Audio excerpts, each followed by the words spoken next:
You know that feeling when your body figures out the truth before your brain finds the words.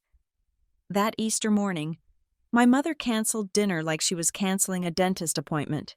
3 hours later, she accidentally called me from her pocket.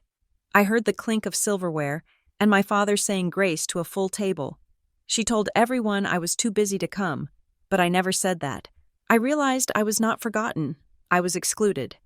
My name is Noelle Harmon.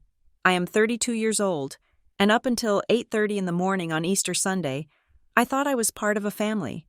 The morning had started with the specific, quiet optimism I usually reserved for holidays. I was standing in the kitchenette of my apartment in Cleveland, waiting for the coffee maker to finish its final gurgle. The sunlight was hitting the counter in that sharp, pale way it does in early spring in Ohio, illuminating the dust motes dancing in the air. On the small bistro table by the window, I had already stacked the gifts. I had wrapped a bottle of expensive bourbon for my father in navy blue paper, and I had found a silk scarf for my mother that cost nearly $200. It was a peace offering, or perhaps just a bribe for affection. Though I tried not to think of it that way, I had even baked a carrot cake, the frosting thick and swirled exactly the way my brother, Graham, liked it. I was reaching for my phone to check the traffic report for the drive down to Columbus when the screen lit up. It was my mother. I smiled. I actually smiled. I thought she was calling to ask me to pick up ice, or maybe to remind me not to be late because Aunt Sarah was arriving at noon sharp. I slid the answer icon across the screen and pressed the phone to my ear. Already inhaling to say, "Happy Easter, Mom." "Noelle," she said. Her voice was not happy. It was not angry, either. It was flat. It was the voice she used when she was returning a pair of shoes that did not fit, or when she was canceling a dentist appointment because she had found a better offer elsewhere. It was transactional. "Mom?" I asked, the coffee mug warm in my other hand. "Is everything okay?" "We are not doing dinner today," she said. I blinked, staring at the carrot cake on the table. "What?" "Easter dinner," she said, speaking slowly, as if I were a child who was having trouble grasping the concept of time. "We are just not up for it this year. It is too much work. Your father is tired. So, we are just going to skip it." My brain scrambled to catch up. My parents never skipped Easter. Easter was the high holy day of the Harmon household. It was the day the good china came out. It was the day we took the photo on the front porch that would inevitably end up on social media with a caption about blessings and gratitude. "Oh," I said, my voice sounding thin in the empty apartment. "Is Dad okay? Is someone sick?" "Everyone is fine," she said, and I could hear a tightness in her tone, a desire to be off the phone immediately. "We just decided to keep it low profile. Stay home, Noelle. Relax. You work too hard anyway." "But," I started, looking at the wrapped bourbon, "I have the gifts. I made a cake. I can come down and help. If you don't want to cook, we can order something. I don't mind the drive." "No," she said. The word was sharp, cutting through the air like a knife. Then she softened it, but the edge remained. "Just stay put. Noelle, we will catch up another time. Happy Easter." And then the line went dead. I stood there for a long time. The coffee maker hissed, signaling it was done, but I did not move. I looked at the black screen of my phone.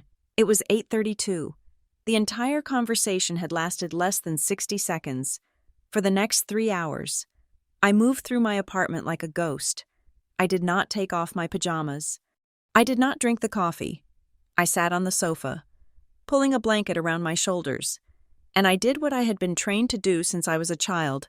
I rationalized their behavior. I built a fortress of excuses to protect myself from the reality of the rejection. They must be exhausted. I told myself, my father had been complaining about his back. Maybe my mother had a migraine and didn't want to admit it. Maybe the oven broke. Maybe Graham and his wife had canceled last minute. And my parents didn't want to host just me. That had to be it. They were trying to spare my feelings. They didn't want me to drive 2 hours just to eat sandwiches in a quiet kitchen. They were doing this for me. I paced the floor. I checked my text messages. Nothing from Graham. Nothing from my younger sister. Brielle. That was strange. Wasn't it? If the big family dinner was canceled, surely Brielle would be texting me, complaining about how she had already bought a new dress, or sending me sad face emojis. But the group chat was silent. I told myself that was proof. It was proof that something serious had happened, something they weren't telling me yet to keep me from worrying. They were protecting me. That was what families did. I went into the kitchen and cut a slice of the carrot cake I had baked. I ate it standing over the sink, the sweetness turning to ash in my mouth. It felt pathetic. A 32-year-old woman eating cake alone in her pajamas on Easter Sunday because her mother told her not to come home. I looked at the clock. It was 11:45. If I had left on time, I would be pulling into their driveway right now. I would be walking up the front steps, smelling the honey glaze on the ham. I would be navigating the minefield of their expectations, trying to be the perfect daughter, the quiet one, the one who didn't cause trouble. The phone buzzed on the counter. My heart hammered against my ribs. I scrambled for it, nearly knocking over the rest of the cake. The screen lit up with the word, Mom. Relief washed over me so powerful it almost made my knees buckle. I knew it. I knew it was a mistake. They had changed their minds, or maybe she had called to apologize, to say that they missed me, that they wanted me to come down anyway, even if it was just for leftovers. I swiped answer and pressed the phone to my ear. Mom, did you change your mind? I can be there in 2 hours. I can leave right now. I waited for her voice. I waited for the apology, but no one spoke to me. Instead, I heard a rhythmic, muffled thumping sound. It sounded like fabric rubbing against a microphone. A purse. A pocket. Mom, I said again, louder this time. Hello? The thumping stopped, and the audio quality shifted. It became clearer, sharper, as if the phone had been placed on a hard surface, a table, and then I heard it. Bless us, O Lord, and these thy gifts, a male voice boomed. I froze. My hand gripped the phone so tightly my knuckles turned white. I knew that voice. It was my father. But it wasn't the voice he used when he was talking to me about car insurance or the weather. It was his company voice. It was the deep, resonant, performative baritone he used when he was trying to impress people. It was the voice he used for guests. Which we are about to receive from thy bounty, he continued. Amen. A chorus of voices chimed in. I recognized them all. I heard the light, breathless soprano of my sister, Brielle. I heard the deeper, confident rumble of my brother, Graham. I heard Graham's wife, Sarah. I even heard the distinct, high-pitched giggle of my niece. They were all there. I stood in the silence of my apartment, the air conditioner humming softly in the background, while through the speaker of my phone, the sounds of a feast erupted. Clink, clink, scraping. Pass the potatoes, please, Graham said. His voice was so clear he could have been standing next to me. Oh, look at this ham, my mother's voice said. It was not the flat, tired voice from 3 hours ago. It was vibrant. It was syrupy sweet. It was the voice of the hostess, the matriarch in her element. David, you carved it perfectly this year. I try my best, my father chuckled. The sound of wine being poured into a glass gurgled through the speaker. I felt a physical blow to my chest, as if someone had punched the air out of my lungs. I sank down onto the kitchen floor, my back against the cabinets. The phone still pressed to my ear. I couldn't breathe. I couldn't move. I was an intruder in my own family, a ghost listening in on the life I was supposed to be living. They hadn't canceled Easter. They had canceled me. This stuffing is amazing, Mom, Brielle said. Is this the recipe with the sausage? Yes, honey, my mother replied. I made extra because I know how much you like it. I closed my eyes. I loved that stuffing. My mother knew I loved that stuffing. Every year. I was the one who helped her chop the celery and the onions for it. The sounds continued. The scraping of forks on fine china. The ripple of laughter after a joke I didn't hear. The comfortable, easy intimacy of a family gathering where everyone belongs. I should have hung up. I know that now. I should have pressed the red button and thrown the phone across the room, but I couldn't. I was paralyzed by a morbid, devastating curiosity. I needed to know. I needed to hear the extent of the betrayal. "Is the wine breathing enough?" my father asked. "It is delicious." A voice I didn't recognize said, "A guest, a neighbor." They had invited outsiders, but they had uninvited their own daughter. And then, the question came. It hung in the air, innocent and brutal. "Hey," Graham said, his mouth sounding full.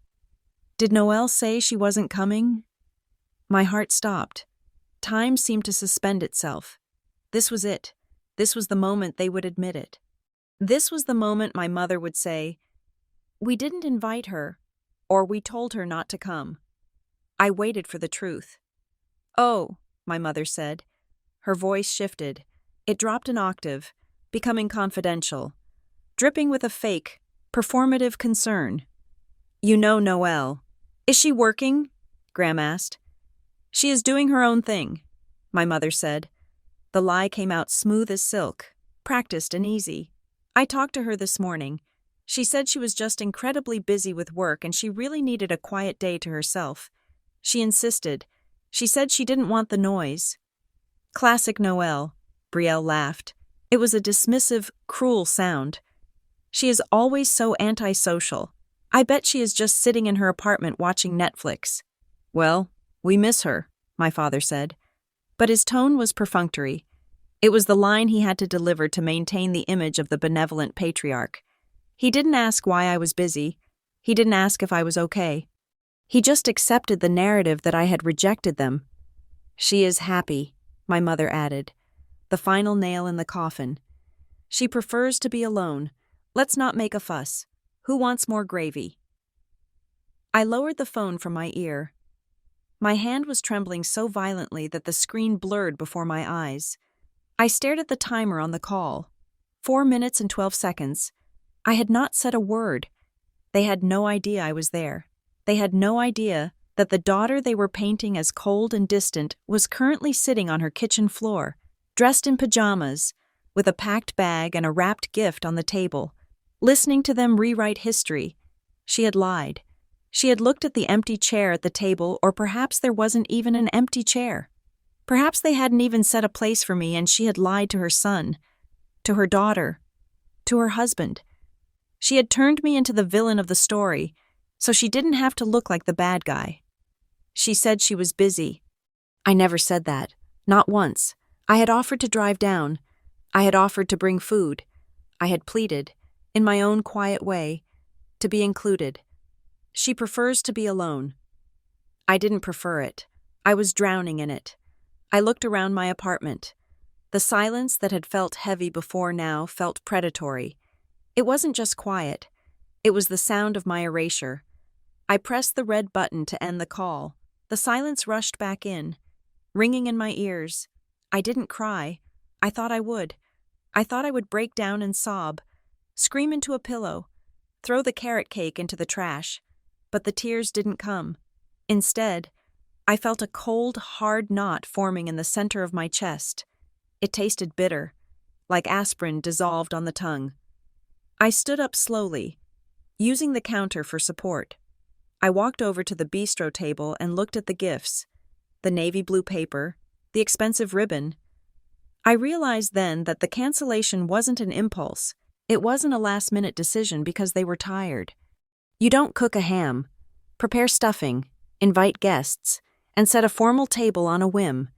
This had been planned for weeks. They had planned the menu. They had sent the invites. They had coordinated the time, and they had actively, consciously decided to leave me out of it. The phone call at 8:30 this morning wasn't a cancellation. It was a disinvitation. It was a preemptive strike to ensure I didn't show up and ruin the perfect tableau they had created. I walked to the window and looked out at the empty street below. A family walked by, a father holding a little girl's hand, swinging a basket of plastic eggs. They looked happy.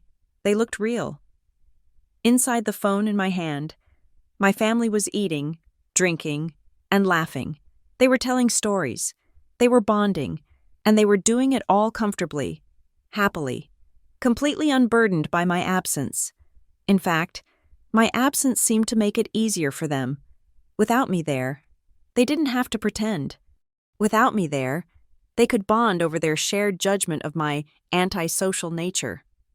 I took a deep breath, the air shuddering in my lungs. I wasn't forgotten. That would have been an accident. That would have been a mistake of memory. A slip of the mind. You forget to buy milk. You forget to return a library book. I was not forgotten. I was eliminated. To understand why a simple phone call felt like a structural collapse. You have to understand the geography of my life. I live in Cleveland, a city that feels built on grit and gray skies, about 2 hours north of where I grew up in the suburbs of Columbus. I work as a senior data analyst for Northgate Systems Group. It is a job that suits me. I spend my days staring at cascades of numbers, finding patterns in chaos, and predicting outcomes based on historical performance. Data is honest. It does not pretend to love you while erasing you from the spreadsheet. It simply shows you the reality of the situation. For the last 5 years, since I took the job and moved north, I have been the outlier in the Harmon family equation.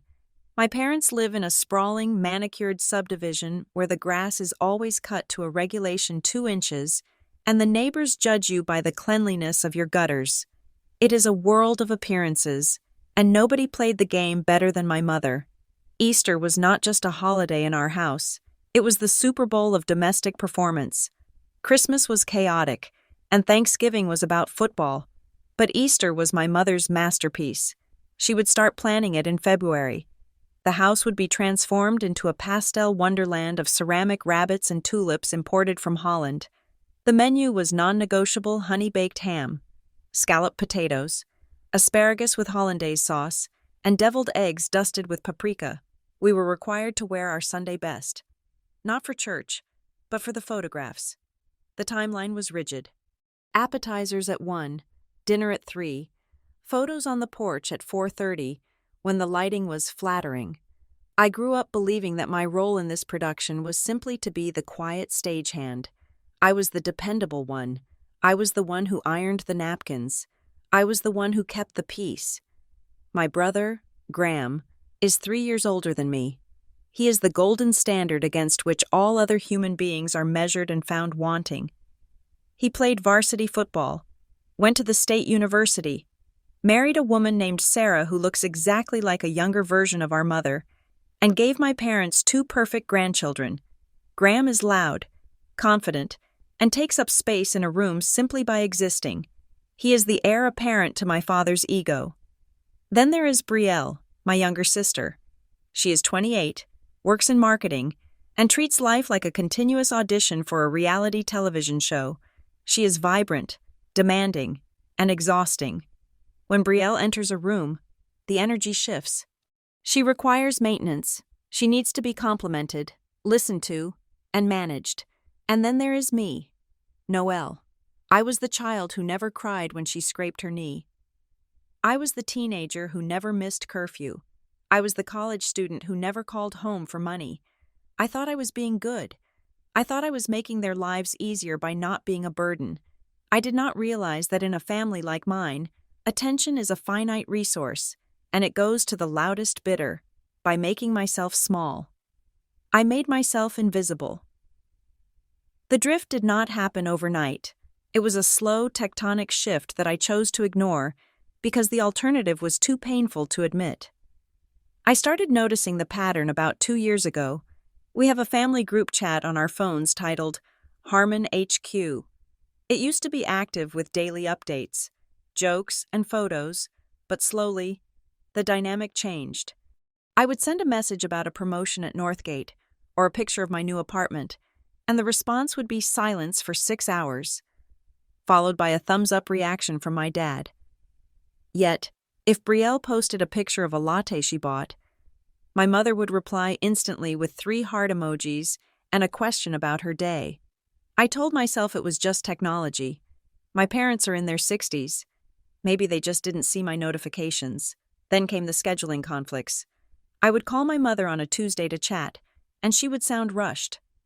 "Oh, we are just heading out to dinner with Graham and Sarah," she would say.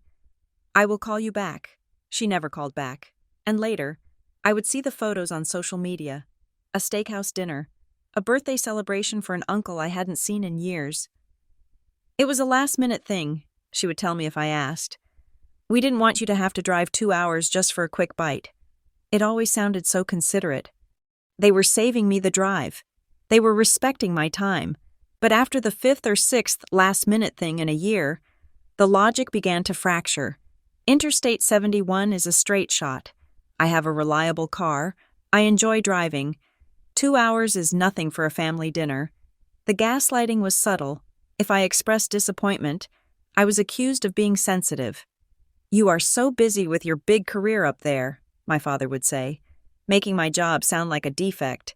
We know you value your downtime. They created a persona for me, Noelle the workaholic, Noelle the loner, Noelle who hates noise and crowds. It was a convenient fiction. If I was the one who wanted to be alone, then they weren't guilty of excluding me. They were just respecting my wishes I had never actually spoken.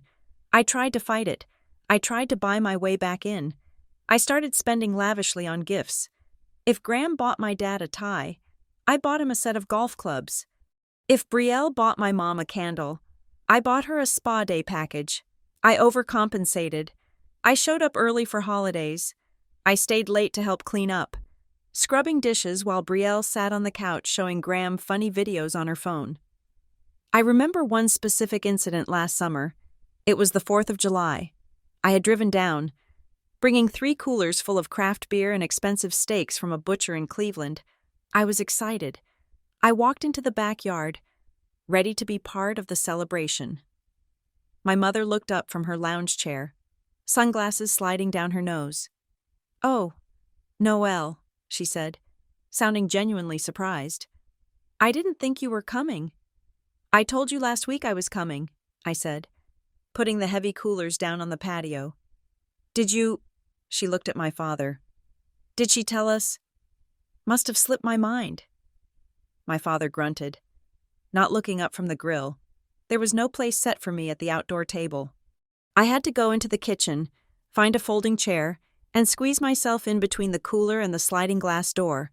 During dinner, the conversation flowed over my head like water around a rock. They talked about people I didn't know. They laughed at inside jokes from dinners I hadn't been invited to. I sat there, cutting my steak, smiling until my jaw ached, feeling like a ghost haunting my own life. But I stayed. I always stayed. Because the alternative was admitting that I had nowhere else to go. My life in Cleveland was functional but solitary. I had colleagues, not close friends. I had a nice apartment, but it was just a container for my things. My identity was anchored in being a Harmon. If I lost that, I wasn't sure who I was. So I clung to Easter. Easter was safe. Easter was mandatory. No matter how many impromptu dinners they had without me, they couldn't cut me out of the main event. It was the one day a year where the script was followed to the letter. I would wear a floral dress. I would stand next to Graham. My mother would post the photo with the caption, "My whole world." That is why the phone call this morning was not just a cancellation, it was a breach of contract.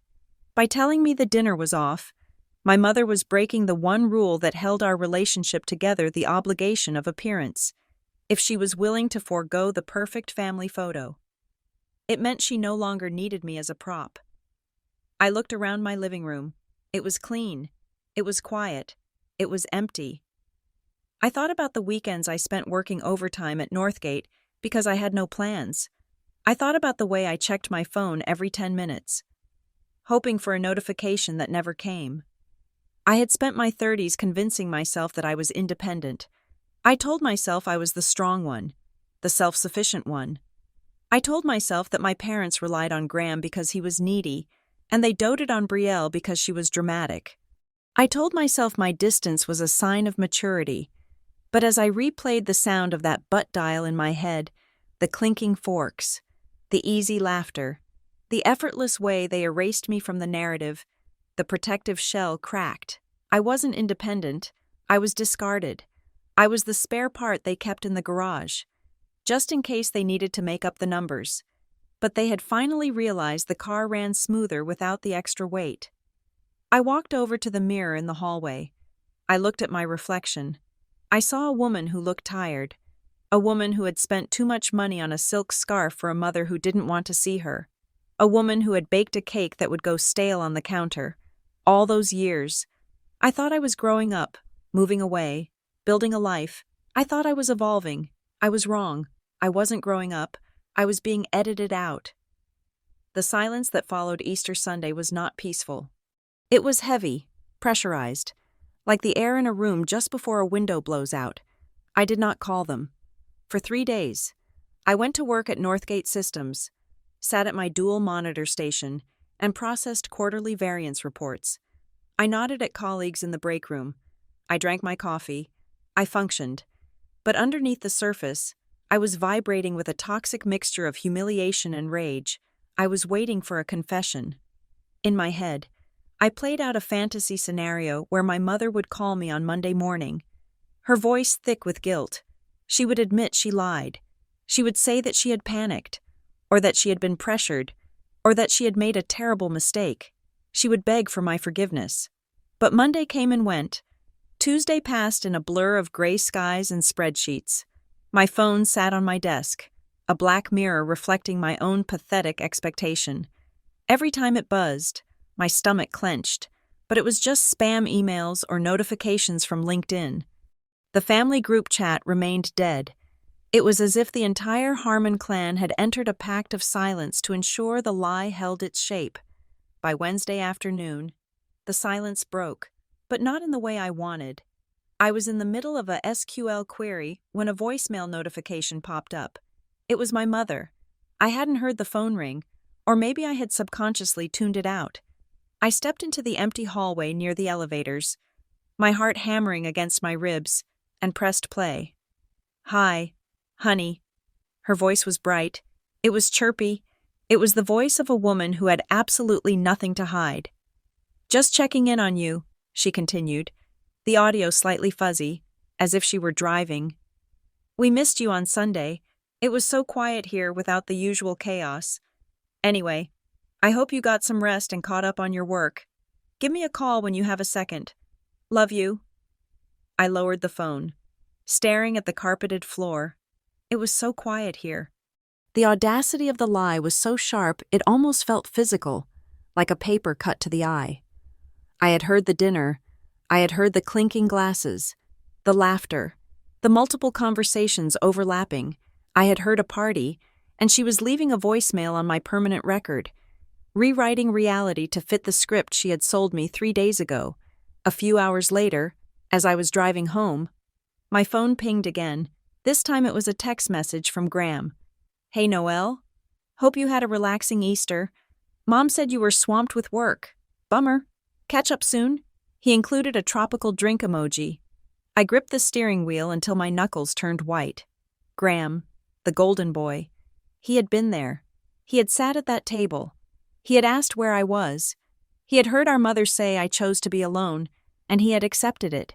He hadn't texted me on Sunday to say, "Hey, take a break and FaceTime us." He hadn't called to check if I was okay. He had just eaten his ham, drank his wine, and now, 3 days later, he was sending me a pity text with a cartoon cocktail. They were all in on it, even if they didn't know the full extent of my mother's deception. They were complicit in the exclusion. They were relieved I wasn't there. I walked into my apartment, the air still stale from the weekend. The carrot cake was still in the fridge, wrapped in foil. A silent monument to my stupidity. I couldn't take it anymore. The gaslighting was making me feel insane. If I didn't say something, if I didn't puncture this bubble of fake reality they had constructed, I was going to dissolve. I sat down on my sofa, took a deep breath, and dialed my mother's number. It rang 4 times. I was about to hang up when she answered. "Noelle," she exclaimed. "I was just talking about you. I'm glad you called back." "Hi, Mom," I said. My voice sounded steady, which surprised me. I felt like I was shaking apart. "Did you get my message?" she asked. "I know you are busy, so I didn't want to bother you." "I got it," I said. "You said it was quiet on Sunday." "Oh, very," she said, breezing past the topic. "Just your father and me. We watched a movie in the evening. It was nice to just have a low-key day. You know how exhausting the big dinners can be. There it was, the double down.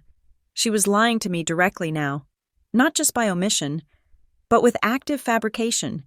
She was building a detail-rich world where no dinner party occurred, daring me to challenge it. "Mom," I said, "I know Graham was there." There was a pause, a beat of silence. "Well, Graham stopped by for a minute to pick up some tools from your dad, but—" "I know Brielle was there," I cut her off. "I know Sarah was there. I know the kids were there." The silence on the other end stretched out, taut and dangerous. "Noelle," she said, her tone shifting from bright to cautious. "What are you talking about?" "You butt-dialed me," I said. I didn't raise my voice. I stated it as a data point. "On Sunday, around noon, you called me, and you didn't hang up. I heard everything for 4 minutes. I waited for the gasp. I waited for the apology." "Oh," she said. That was it. Just, oh. It wasn't an admission of guilt. It was the sound of someone realizing they had been caught speeding annoyed, but not remorseful. "I heard you telling everyone I was busy," I continued, the words tumbling out now. "I heard you tell them I didn't want to come. I heard Dad saying grace. I heard you talking about the stuffing." "Noelle, you are being ridiculous," a new voice chimed in. It was Brielle. She was there, at my parents' house, on a Wednesday night. Of course she was. She was on speakerphone. They were all probably sitting in the kitchen, drinking coffee, rolling their eyes at my call. "I am not being ridiculous. Brielle," I said, my hand tightening on the phone. "I was uninvited from a family holiday, and then Mom lied about it." "Nobody uninvited you," my mother said, her voice taking on that sharp, defensive edge she used when a cashier wouldn't accept an expired coupon. "I told you we were canceling the big formal thing, and we did. It wasn't formal. It was just family." "I am family," I said. The words tasted like ash. "See?" Brielle said, her voice loud and distorted by the speakerphone. "This is exactly why. You are so sensitive. Noelle, you take everything as a personal attack." "It is a personal attack," I said, my voice finally cracking. "You all sat there and ate dinner while I sat in my apartment alone because Mom told me not to come." "We didn't want to pressure you," my mother interjected, flipping the narrative so fast it made me dizzy. "You have been so stressed with work. You are always talking about how tired you are. We thought we were doing you a favor. We thought you would appreciate a day off without having to drive all that way and deal with the noise." "I never said I wanted a day off," I said. "I had gifts wrapped. I made a cake." "Oh, honey," my mother sighed, a condescending sound that was worse than a slap. "You are making a mountain out of a molehill. It was just some ham. Why are you trying to make us feel bad because we wanted to have a spontaneous get-together?" "It wasn't spontaneous," I said. "You had a full menu. You had guests. I heard a stranger's voice." "That was just Mrs. Higgins from next door," my mother snapped. "She brought over a pie. Stop acting like we ran a conspiracy against you.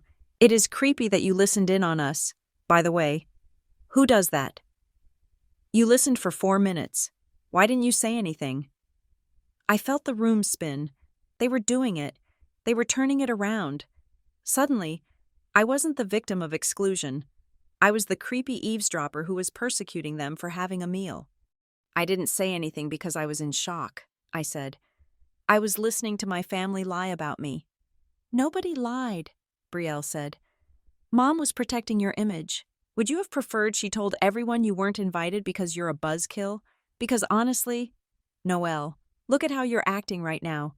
You are hysterical." "I am not hysterical," I said, focusing on a crack in the plaster on my wall. "I am hurt." "You are choosing to be hurt," my mother said firmly. "We did what we thought was best for everyone, and quite frankly, I am disappointed in you. I butt-dialed you by accident, and you used it to spy on us. That is a violation of privacy. Noelle." "You have got to be kidding me," I whispered. "We love you," my mother said, using the word like a weapon to end the conversation. but we are not going to have this conversation while you are in this state. Call us back when you have calmed down and can act like an adult. Yeah, chill out, Noelle, Brielle added. I looked at the phone in my hand. For 32 years, I had never hung up on my mother. I had endured hour-long lectures about my hair. I had sat through passive-aggressive critiques of my career choices.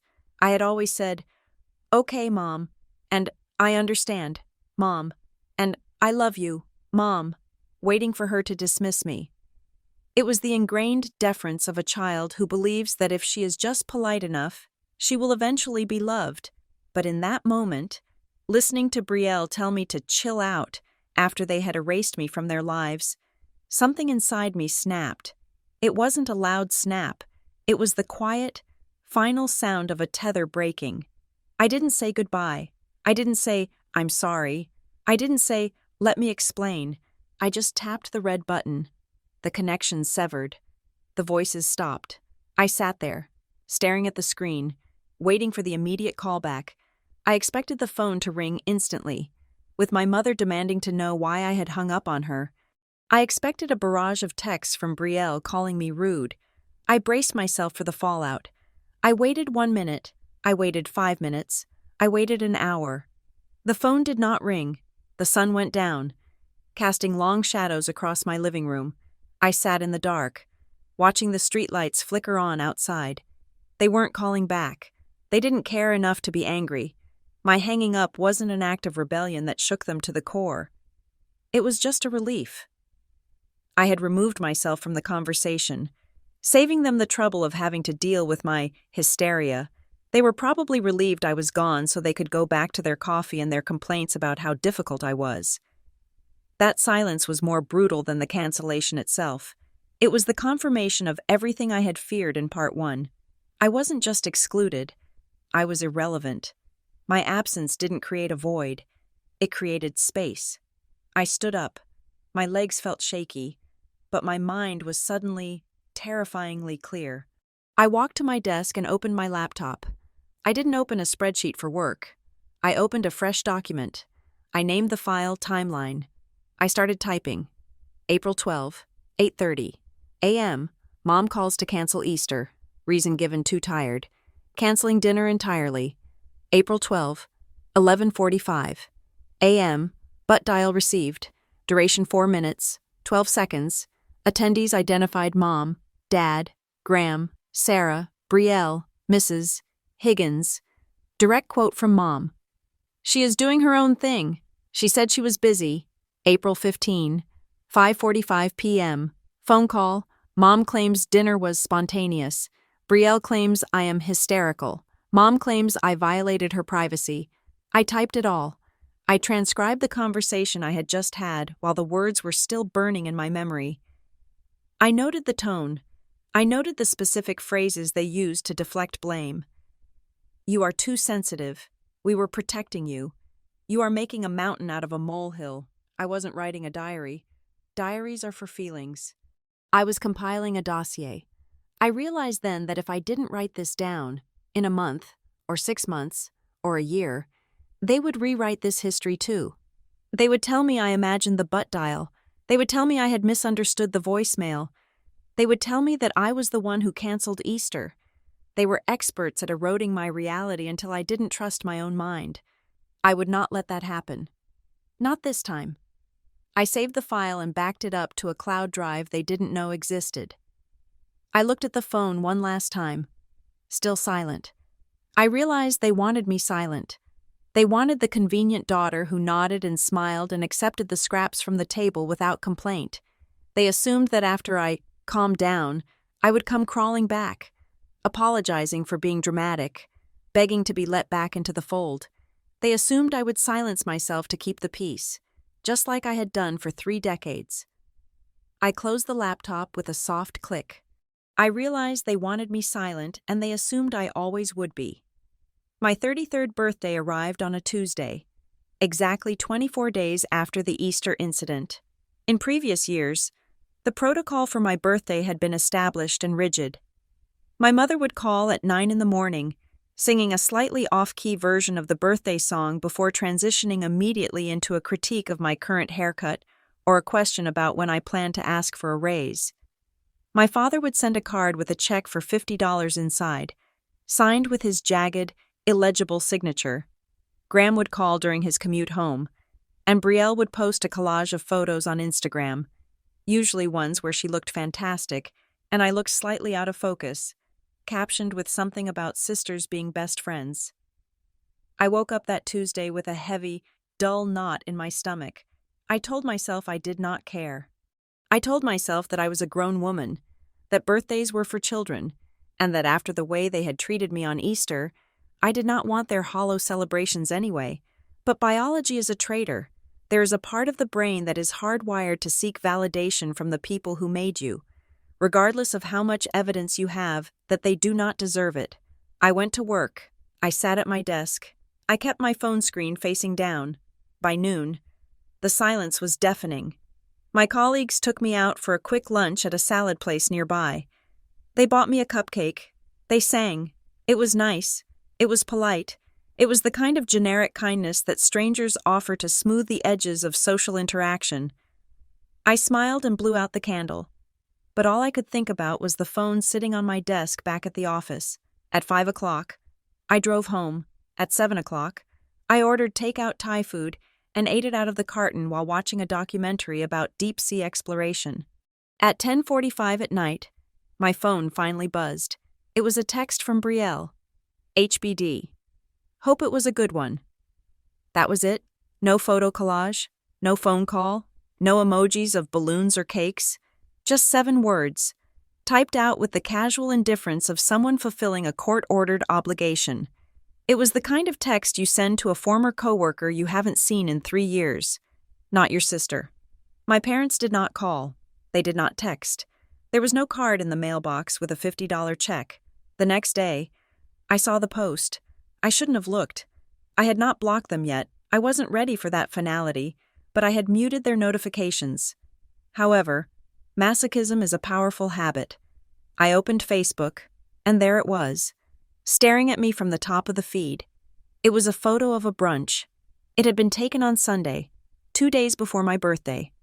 The location was a trendy bistro in Columbus that I'd been trying to get them to try for years, but my father always refused because he said it was too expensive. In the photo, they were all there. My mother was wearing a new floral blouse, holding a mimosa. My father was laughing at something Graham was saying. Brielle was leaning in, looking radiant. Even Graham's children were there, their faces smeared with syrup. The table was crowded with plates of eggs Benedict and waffles. But what stopped my breath wasn't who was there. It was the caption my mother had written. Sunday brunch with my favorites. So blessed to have the whole family together. Heart emoji, prayer hands emoji, the whole family. I stared at the words until they blurred. The whole family. There was no empty chair. There was no mention of missing Noelle. There was no acknowledgement that 25% of her offspring was currently 2 hours away, sitting in a cubicle. The caption was a revision of history. It stated, clearly and publicly, that the people in that frame constituted the entirety of her world. I was not missing from the picture. I simply did not exist in their definition of whole. I scrolled down to the comments. Beautiful family, wrote one of her friends. You guys look great, wrote another. And then, a comment from a cousin of ours, Jenna, who lived in Wisconsin. Looks fun. Where is Noelle? My heart jumped. Someone had noticed. Someone had seen the gap. I waited to see if my mother would reply. I refreshed the page. 10 minutes later, the reply appeared. Oh, Noelle is just so busy with her career these days. We can barely get her to take a break. We miss her. But you know how she is? I put the phone down on the coffee table with a trembling hand. You know how she is. It was a brilliant tactical lie. It did 3 things simultaneously. First, it absolved my parents of any guilt for excluding me. Second, it painted me as the distant, career-obsessed workaholic who considered herself too good for family time. And third, it solicited sympathy for my mother, the poor, loving matriarch who just wanted her daughter to visit. If only she could tear herself away from her busy life. It was the same lie they had used on Easter, It was becoming a script. That afternoon, the reality of this campaign hit me from a different angle. I was in the break room at work, rinsing out my coffee mug. A coworker named David, a nice man who always talked about his kids' soccer games, nodded at me. "Hey, Noelle," he said. "You heading down to Columbus this weekend? The weather is supposed to be great." I froze. For 5 years, my answer had always been, maybe, or I am thinking about it, or yes, it is my dad's birthday. My life in Cleveland had always been lived with one foot out the door, ready to sprint south on Interstate 71 at a moment's notice. "No," I said. The word felt strange in my mouth. "Oh," David said, drying his hands. "Staying in town, then. Anything fun planned?" I realized I didn't have an answer. I didn't have plans because I never made plans. I kept my weekends open like a doctor on call, waiting for the summons from the mothership. I had hollowed out my own social life to ensure I was available for people who didn't want me. "Just catching up on things," I stammered. "Good for you," he said, walking out. I stood by the sink, watching the water swirl down the drain. I was 33 years old, and I had no plans, no boyfriend, and a family that was actively erasing me from their public relations campaign. That night, I decided to conduct an experiment. I opened the Harmon HQ group chat on my phone. I scrolled back. I went back months. I wanted to see the data. I wanted to prove to myself that I was being paranoid. I pulled up a spreadsheet on my laptop, Old Habits Die Hard, and I started tallying the interactions from the last 6 months. The results were humiliating. I had initiated 85% of the text chains. Me: "Hey guys, saw this article and thought of you." Response: thumbs up emoji from Dad. Me: "Are we doing anything for Memorial Day?" Response: "We will see." Me: "Cute photo of the kids." Graham response: "Thanks," when I wasn't asking questions, sending reminders, or complimenting them. The chat was silent. Or worse, it was a conversation between Brielle and my mother that I had been CC'd on by accident. "Mom, did you buy those shoes?" "Yes. Picked them up today. I looked at the timestamps. There were weeks where I sent 3 or 4 messages into the void, receiving nothing but reaction emojis in return. I was not a participant in this conversation. I was a cheerleader. I was the audience. I was the person standing outside the glass, tapping on the window, begging them to look at me. I decided to stop tapping. I made a vow. I would not text first. I would not call first. I would not check in. I would not send a funny meme. I would not ask about their weekend. I would simply stop rowing the boat and see if anyone else picked up an oar. Day 1 passed.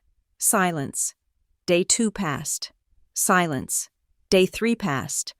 My mother posted a photo on Facebook of her garden. "My peonies are blooming," it said.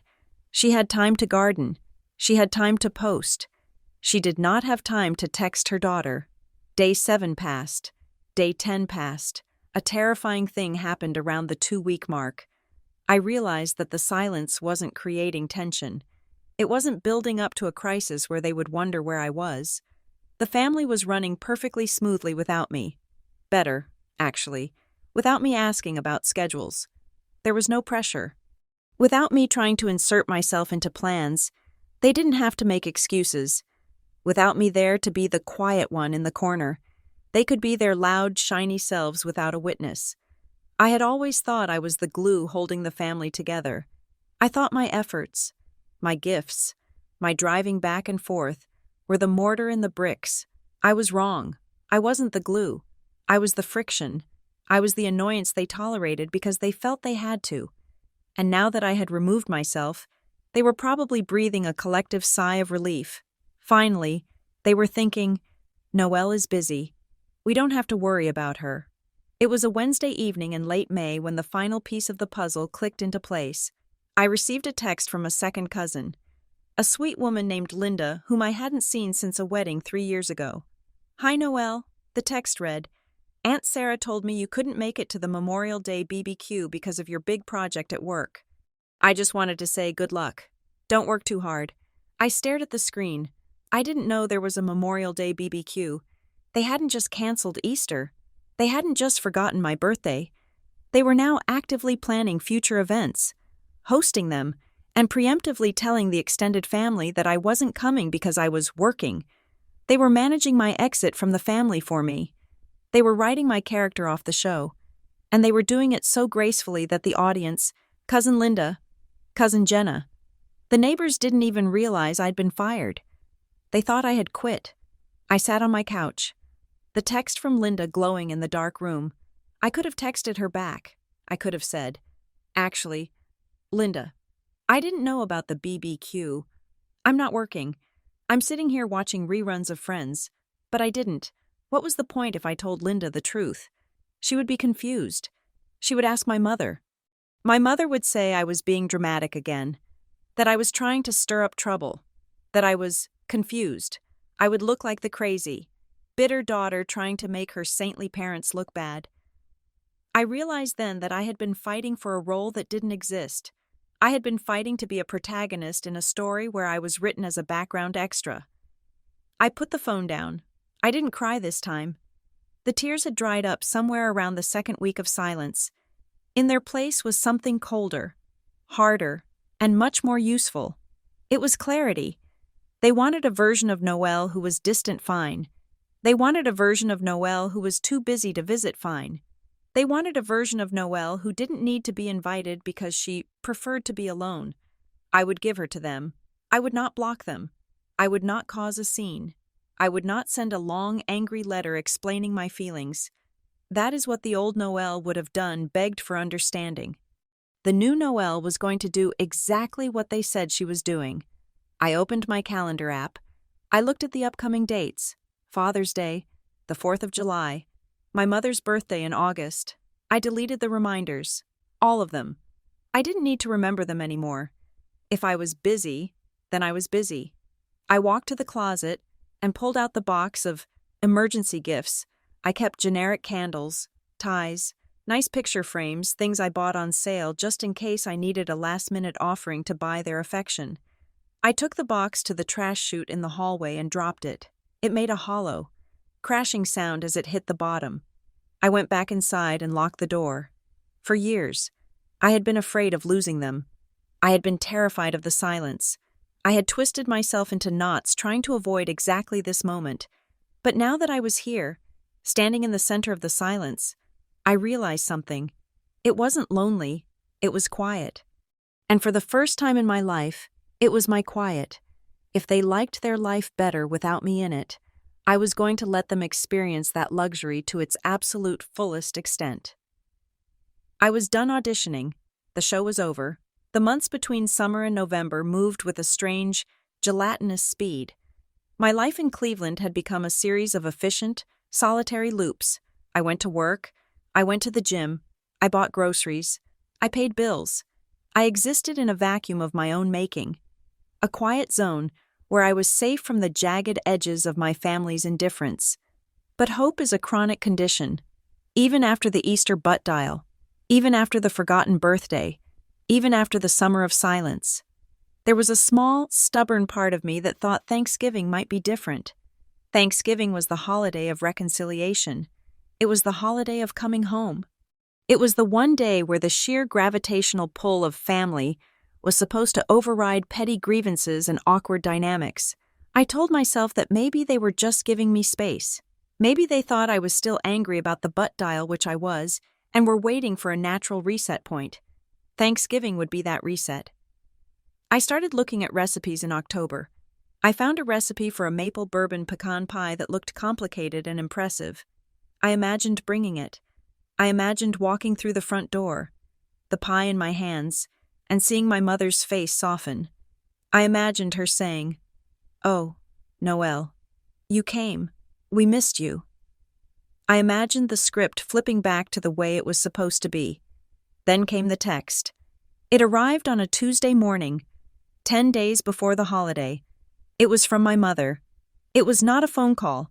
It was not a formal invitation. It was a block of gray text on my screen that I read while standing in line for coffee. "Hi, honey. Just wanted to give you a heads up about Thanksgiving so you can plan your week. We are keeping it super small this year. Just the immediate bubble. Everyone is so tired and we didn't want to make it a big production. So please, do not feel pressured to drive all the way down here just for a quick meal. We know how busy you are with work. Enjoy your day off and get some rest. I read it 3 times. The genius of my mother's communication style was her ability to dress a rejection in the costume of consideration. Do not feel pressured. It sounded like she was doing me a favor. She was releasing me from an obligation. She was acknowledging my busy schedule. To an outsider, it would look like a thoughtful mother telling her overworked daughter to take a break. But I knew the code. Just the immediate bubble. That was the phrase that stopped my heart. My brother, Graham, lived 20 minutes away. My sister, Brielle, lived 15 minutes away. They were the bubble. I, living 2 hours north, was the external element. I was the satellite that had drifted too far out of orbit to be worth retrieving. We didn't want to make it a big production, she wrote. Translation, you are the production. You are the effort we do not want to make. I didn't reply immediately. I couldn't. I bought my coffee, walked to my office, and sat in my chair for 8 hours, staring at a spreadsheet that might as well have been written in hieroglyphics. I didn't fight it. I didn't call and say, I want to come. I didn't say. I already bought pecans. I had learned my lesson from Easter. If you have to ask to be at the table, you are already dining alone. So I replied 2 hours later with a lie that matched hers in its polite emptiness. Sounds good. Mom, thanks for letting me know. Hope you guys have a great day. I sent it, and just like that, I was free. I was free to spend Thanksgiving alone in my apartment. The day itself was gray and rainy. I woke up late.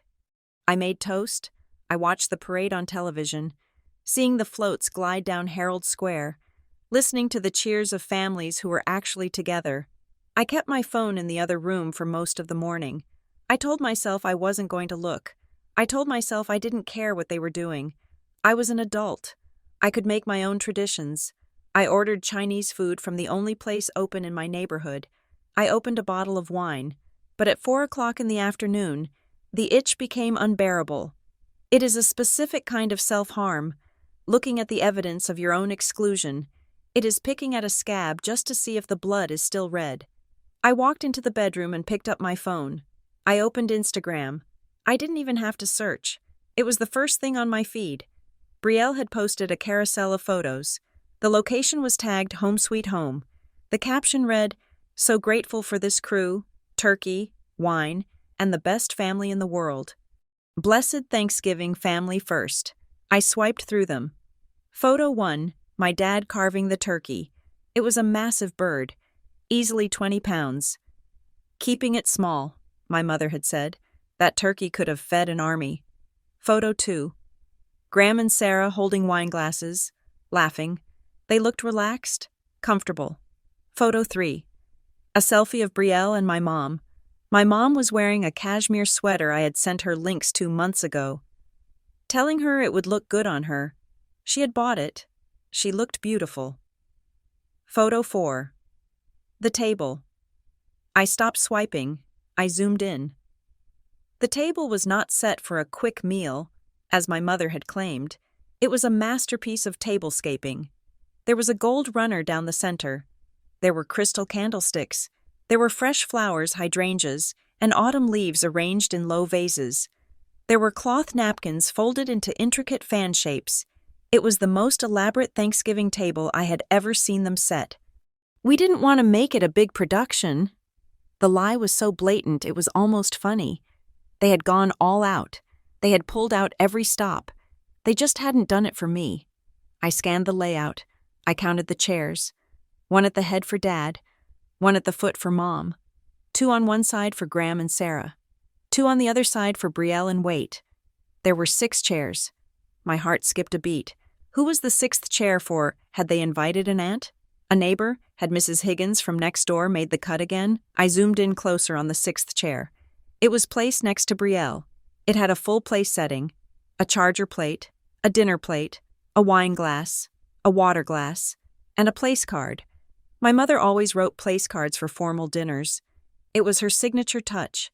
Little folded pieces of heavy cream cardstock with the name written in her looping. Elegant calligraphy. I pinched the screen, expanding the image until the pixels started to blur, trying to read the name on the card. It wasn't a human name. It was 4 letters. D-U-K-E, Duke. I stared at the screen. I blinked, thinking my eyes were playing tricks on me. I wiped the screen with my thumb and looked again. Duke. Duke is my brother's dog. He is a golden retriever. He is a good dog. I have nothing against Duke. He is friendly and sheds a lot and likes to chase tennis balls. But Duke is a dog, and Duke had a seat at the table. I looked at the chair again. It wasn't just a symbolic spot. Someone had actually placed a festive, turkey-patterned bandana on the back of the chair. There was a dog bowl placed neatly on the charger plate, filled with what looked like gourmet dog treats. It was a joke. Obviously, it was a joke. They thought it would be funny to set a place for the dog. Look, Duke is people too, haha. But as I stared at that image, the joke tore through me like a bullet. They had 6 chairs. They had a table that could seat 8 or 10, if they put in the extra leaf. They had room. They had taken the time to write a place card for a golden retriever. They had taken the time to fold a napkin for him. They had taken the time to arrange a chair for him so he could be part of the immediate bubble. But they couldn't find a chair for me. They couldn't find a single square foot of space for their daughter. "We are keeping it super small," she had said. Small enough for a 70-pound dog, but too small for me. The message was not subtle. It was screaming from the screen, in the hierarchy of the Harmon family. The order was Dad, Mom, Graham, Sarah, Brielle, the grandchildren, and then the dog, and then, somewhere far below the floorboards, in the basement of their priorities, was Noelle. I didn't scream. I didn't throw the phone. I felt a strange, cold calm wash over me. It was the temperature of absolute 0. It was the feeling of a door locking shut not from the wind, but because someone on the other side had turned the deadbolt. I sat there for a long time, just breathing, in and out, for years. I had made excuses for them. They are just busy. They are just thoughtless. They don't mean to hurt me. They love me. They just show it differently.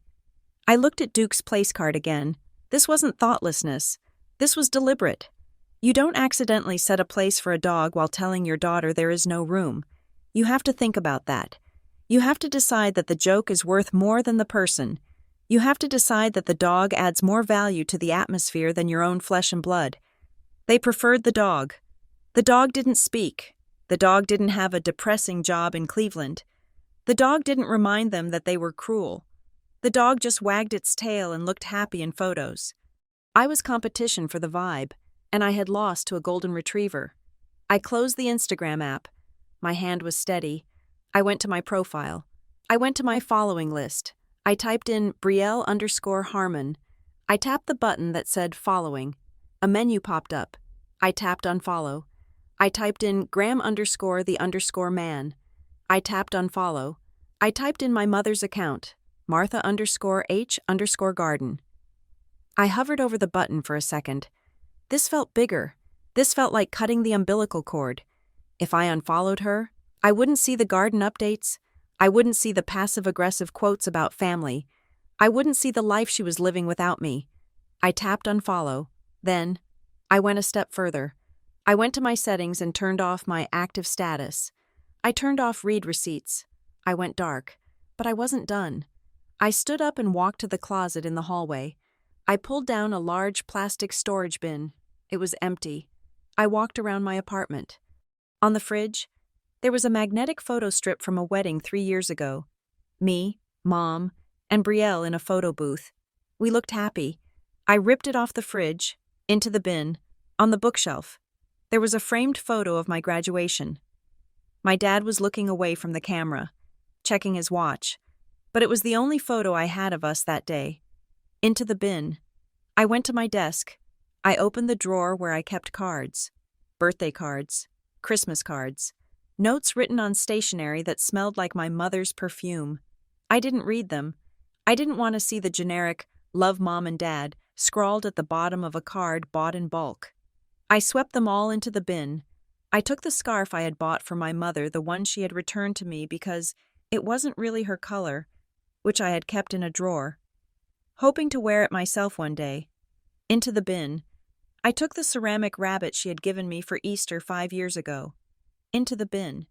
I moved through my apartment like a crime scene cleaner.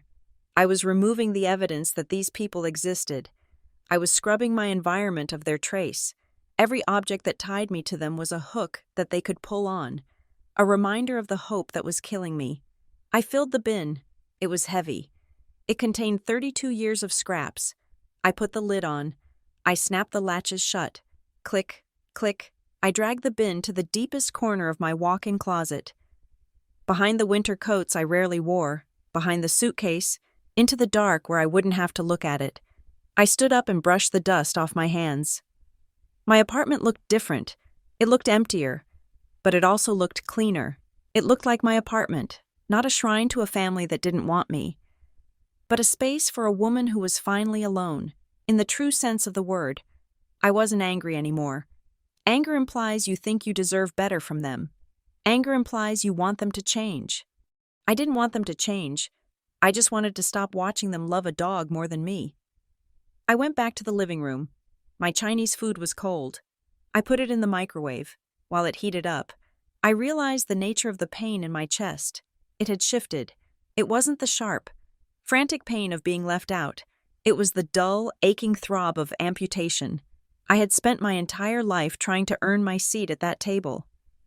I had thought that if I was successful enough, thin enough, quiet enough, generous enough, they would finally pull out a chair and say, "Sit here, Noelle, you belong." I looked at the blank wall where the photo strip used to be. They had never intended to give me a seat. The seat was for whoever played the part best, and apparently, Duke played the part of loyal family member better than I did. I wasn't mourning a missed meal. I could buy my own turkey. I could buy my own wine. I was mourning the death of the idea that I had a place where I was safe. I was mourning the realization that my home was just a house where I used to sleep. The microwave beeped. I took my food out. I sat down at my small kitchen table. There were no flowers. There were no gold runners. It was just me and a carton of lo mein. But there were no lies at this table. There were no place cards for dogs. I took a bite of the noodles. They were salty and warm. That was the moment I stopped hoping and started seeing with clear eyes. The winter did not break me. It calcified me. In the movies, when the protagonist decides to change her life, there is usually a montage. You see her cutting her hair, buying a new wardrobe, hitting the gym while an upbeat pop song plays, and suddenly, she is a different person. She is shinier. She is louder. She is invincible. My transformation was nothing like that. It was quiet. It was boring. It was bureaucratic. After the Duke incident at Thanksgiving, I did not go on a shopping spree. I went to human resources. I walked into the office of the Northgate Systems HR director and requested a transfer for 3 years. I had been working on the legacy data maintenance team. It was safe, repetitive work that kept me in the background exactly where I was used to being. But I knew there was an opening in the predictive analytics division. It was a higher pressure environment, requiring knowledge of Python and advanced modeling, but it came with a title change and a significant pay bump. "Are you sure?" "Noelle," my manager asked. "That team burns people out. You have always liked the stability here." "I am done with stability," I told him. "I want the data." I spent the next 3 months in a state of rigorous academic seclusion. I wasn't pining for my family. I was studying. I paid $2,000 for an accelerated certification course. I spent my weekends, those long, empty weekends that used to be filled with waiting for a phone call, learning how to code, how to build algorithms, how to make machines learn from mistakes. It was satisfying. Machines are logical. If you feed them garbage data, they give you garbage results. They do not gaslight you. They do not tell you that you are imagining the error code. By February, I had the certification. By March, I had the promotion. My salary increased by 18%. It wasn't a fortune, but it was enough to buy me options. While I was re-architecting my career, I was also re-architecting my mind. I started seeing Dr. Meredith Lane on Thursday evenings. She was not the kind of therapist who offered tissues and sympathy. She was a woman in her 50s with short gray hair and a gaze that felt like it was scanning my source code for bugs. Her office was beige, unadorned, and cold. I liked it. For the first 3 sessions, I just listed the grievances. The Easter butt dial, the forgotten birthday, the Thanksgiving dog place card. I laid them out like evidence in a court case, waiting for her to agree that I was the victim. Doctor. Lane just listened, taking notes in a small black notebook. In our 4th session, she finally interrupted me. "Noelle," she said. Her voice was level, devoid of the pity I thought I wanted. "You keep talking about how they took your family away from you. You talk about it like a theft." "It feels like a theft," I said. "They erased me." "Did they—" She leaned back in her chair. "Or did they just stop renewing the contract for the role you were playing?" I frowned. "I am their daughter. It is not a role. In healthy families, it is not," she said. "But in your family, you were the peacekeeper. You were the audience. You were the scapegoat who absorbs the anxiety so everyone else can feel perfect. When you stopped calling, you stopped playing the part. And since they didn't need the person, only the role, they let you go."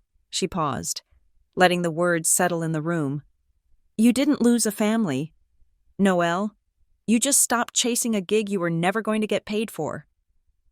That sentence sat in my chest for days. A gig I was never going to get paid for. I realized she was right. I had been working for them. I had been paying dues, putting in overtime, hoping for a promotion to beloved daughter that was never on the table. Once I accepted that, the need to check my phone vanished. You don't check your email for a job you no longer have.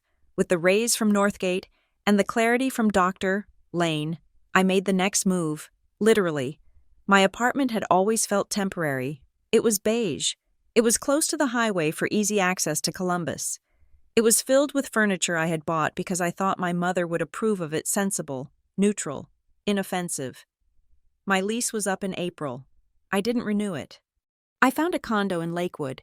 It was smaller than my apartment, but it had high ceilings and exposed brick. It was in a walkable neighborhood, far from the highway. I bought it. For the first time in my life, I decorated for myself. I didn't ask my mother for advice.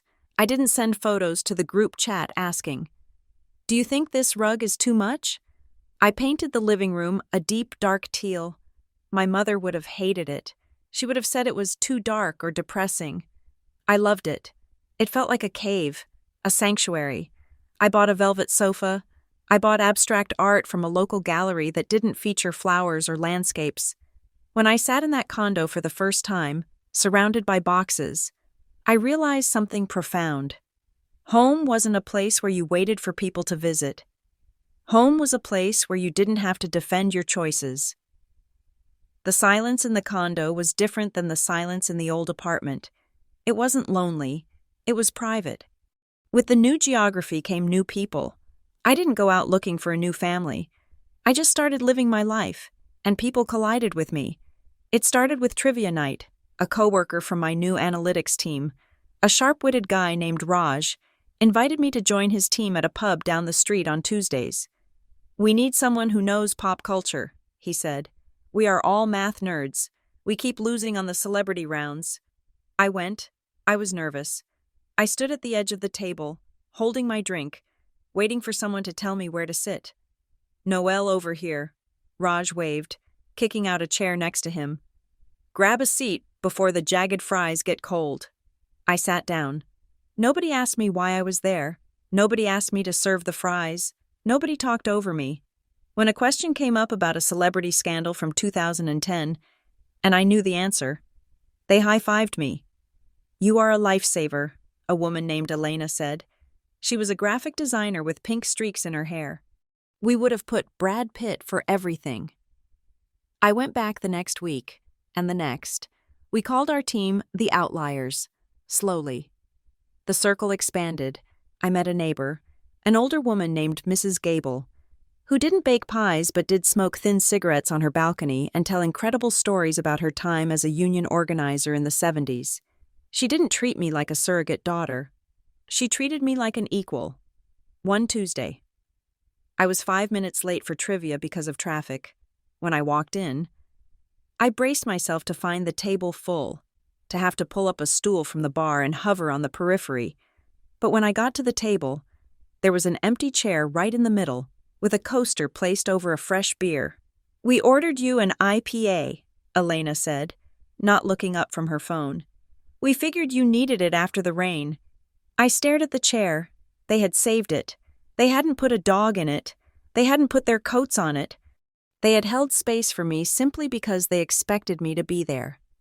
I sat down, and for the first time in a year, the knot in my chest loosened completely. I was not Noelle the loner. I was Noelle, the woman who knew trivia answers and liked IPAs, but I wasn't naive. I knew the Harmon family was still out there, emitting their signals. I decided to treat them like spam. I work in data. I know how to filter noise. I logged into my email and my phone provider's settings. I created a rule. Condition sender equals mom. Dad, Graham, Brielle. Action skip inbox. Mark as read. Move to folder. Noise. I didn't block them. Blocking them would send a message that I was angry. Blocking them would give them a bounce-back error that they could use to victimize themselves. She blocked her own mother. Instead, I just diverted their flow. If they texted me, my phone didn't buzz. If they emailed me, I didn't get a notification. Their attempts to reach me, if there were any, went silently into a digital containment unit that I could check whenever I wanted, or never. I checked the noise folder once a week, usually on Sunday evenings, with a glass of wine in hand. It was fascinating to watch the pattern. In December, there was a flurry of activity. "Mom, where are you? Are you coming for Christmas? Graham? Mom is crying. Call her, Brielle. You are being such a brat. Just answer the phone." I didn't reply. I read them like I was reading a case study about a dysfunctional organization. In January, the tone shifted to confusion. "Dad, is your phone working, Mom? We are worried. Please just let us know you are alive." I sent one single email back. "I am fine. Just very busy with the new promotion. We'll touch base when I can." That bought me 3 months of relative peace. By April, the noise folder was almost empty. They had stopped trying. They had accepted the new reality. Noelle was gone. She was off living her sad, lonely life in Cleveland, probably too depressed to function. That was undoubtedly the narrative they were spinning to the extended family. Poor Noelle. She just couldn't handle the pressure. We tried everything. I let them have their narrative. I had my life. I walked taller. My posture changed. "Doctor," Lane pointed it out one session. "You are not shrinking anymore," she said. I spoke less. But when I spoke, I didn't end my sentences with a question mark. I stopped apologizing for existing. Easter approached. A year ago. The mere thought of Easter would have sent me into a spiral of anxiety, menu planning, and gift buying. This year, I didn't even realize it was Easter week until I saw the chocolate rabbits in the grocery store aisle. I smiled.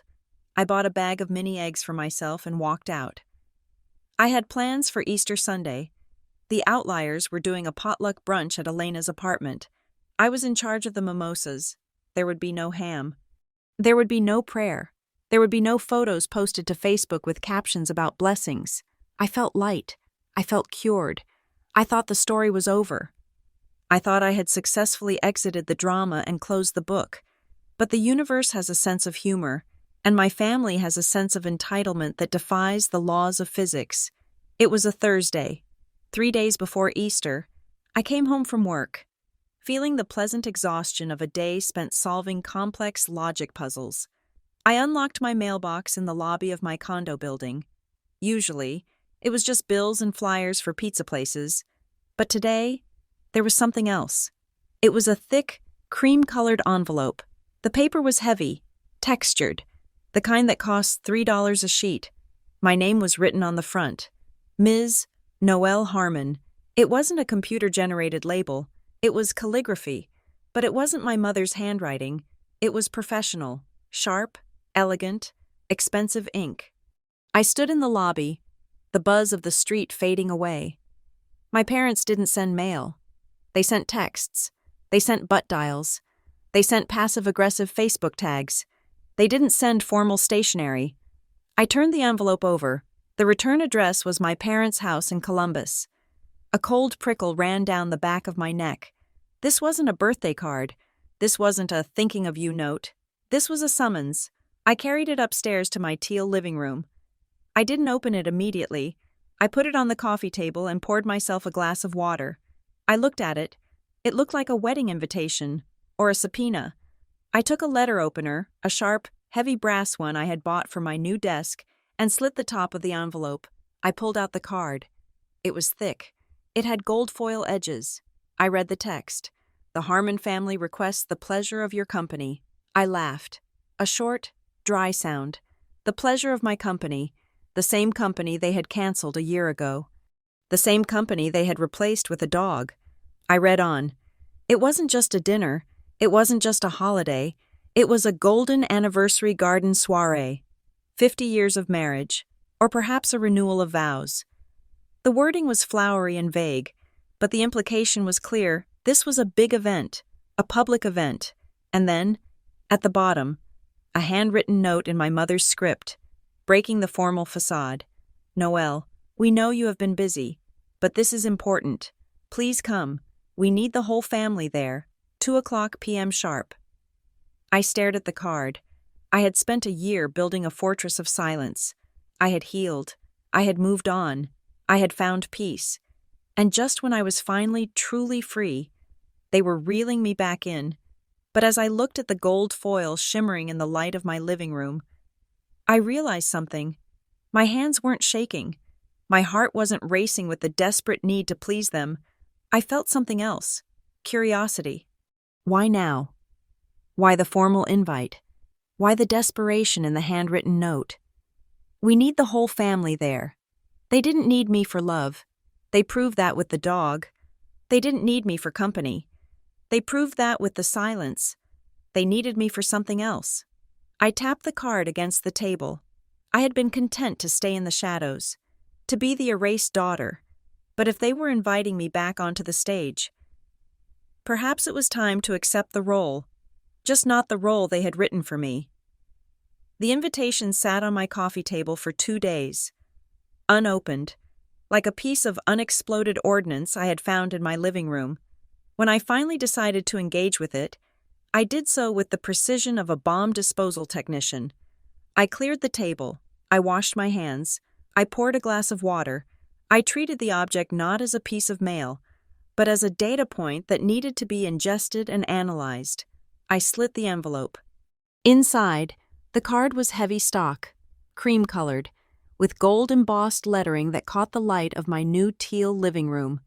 The Harmon family requests the honor of your presence at a garden soiree celebrating the 50th anniversary of David and Martha Harmon. A garden soiree. I almost laughed. My parents were not soiree people. My father drank domestic beer in the garage. My mother's idea of a garden party was usually paper plates and a bucket of ice for the soda cans. This was different. This was performative. I scanned the details. Sunday, April 14th, 2:00 in the afternoon, dress code garden formal. And then, tucked behind the invitation, a smaller card fell out. It was a handwritten note from my mother. I recognized her penmanship immediately. The looped L's, the sharp T's, Noelle. We know you have been incredibly busy with your new job, but this is a milestone. It is very important to your father and me that the whole family is present. Please be there by 1:30 for family portraits before the guests arrive. Do not be late. I read the note twice. Then I flipped it over to see if I had missed something. I looked for the words, I am sorry. I looked for, we miss you. I looked for, let's talk. I looked for any acknowledgement that for the last 365 days, I had been a ghost to them. There was nothing. There was only a demand for my physical presence and a timestamp. 1:30, do not be late. They did not want Noelle, the daughter. They did not want Noelle, the person who liked trivia and dark teal walls. They wanted Noel, the prop. They needed the set to be complete for the family portraits. A 50th anniversary is a public relations event.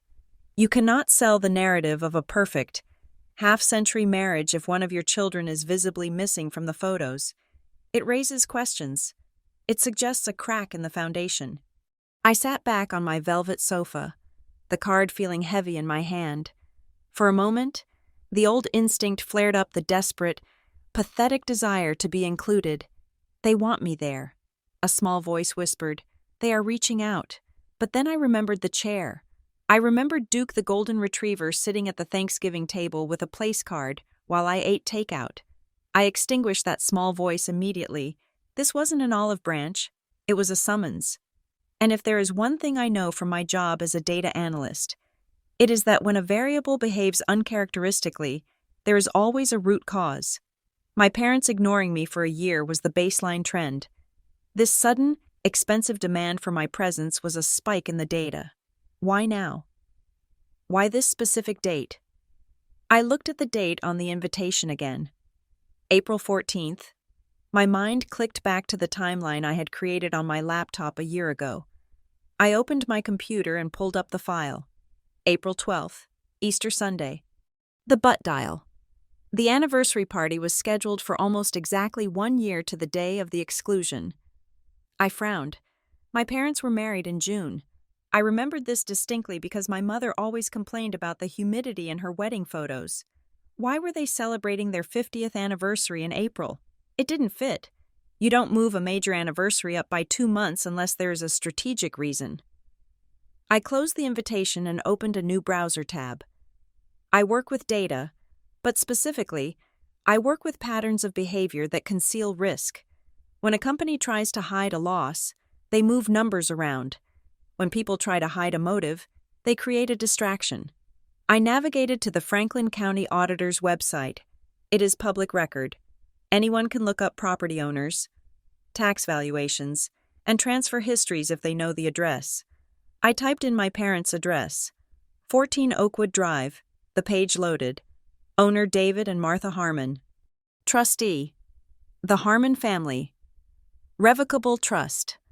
I scrolled down to the transfer history section. Nothing new there. They had owned the house since 1995. Then I clicked on the tab for mortgages and liens. I scanned the list. There was the original mortgage from '95, marked as satisfied in 2010. They had paid off the house years ago. They bragged about it constantly. Mortgage-free, my father would say at every barbecue, but at the top of the list, there was a new entry. My breath hitched.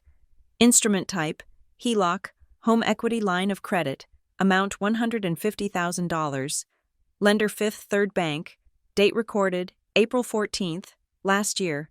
I stared at the date, April 14th, 2 days after Easter, 2 days after my mother canceled dinner because she was too tired, 2 days after she told me to stay away. They had taken out a massive loan against the house 48 hours after ensuring I was not in the building. I leaned closer to the screen. Why did they need $150,000? My father had a pension. My mother was frugal. They lived in the suburbs. They weren't gamblers. They weren't world travelers. And why hide it from me? I clicked on the document image to view the PDF. It was a standard loan agreement. I scrolled to the signature page. There was my father's signature. There was my mother's signature.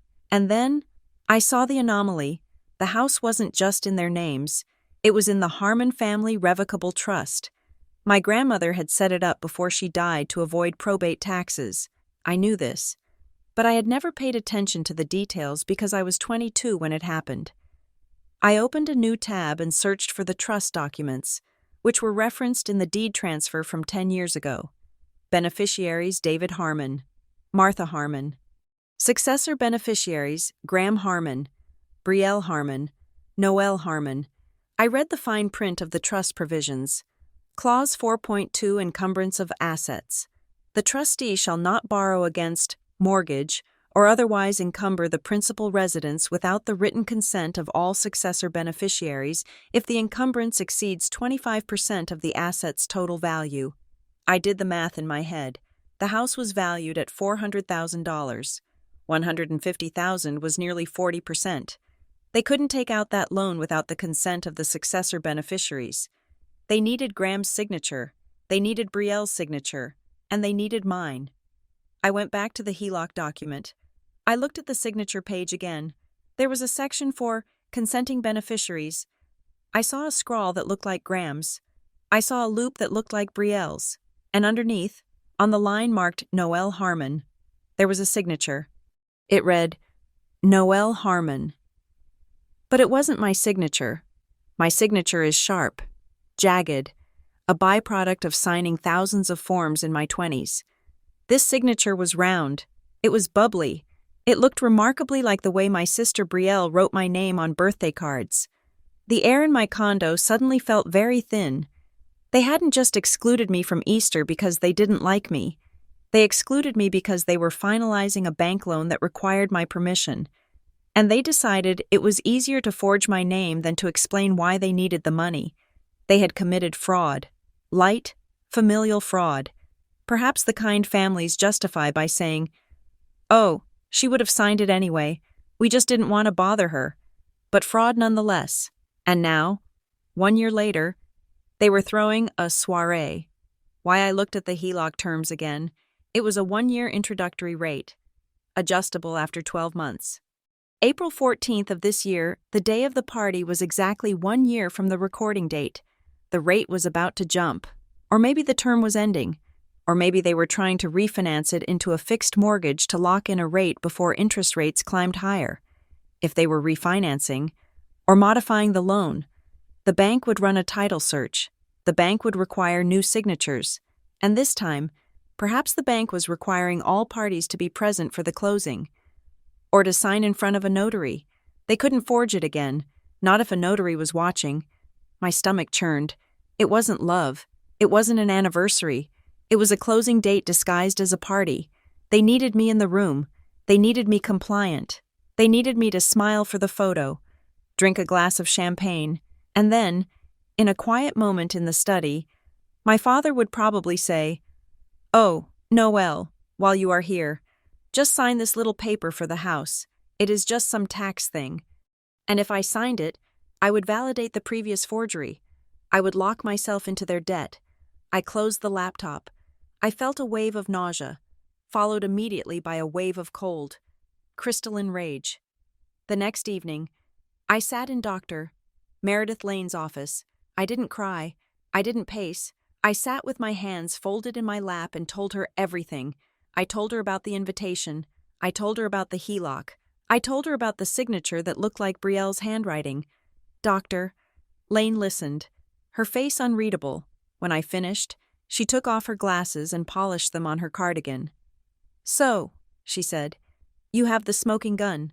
I have the whole arsenal," I said. "What do you want to do with it?" she asked. "I want to scream," I said. "I want to call the police. I want to sue them."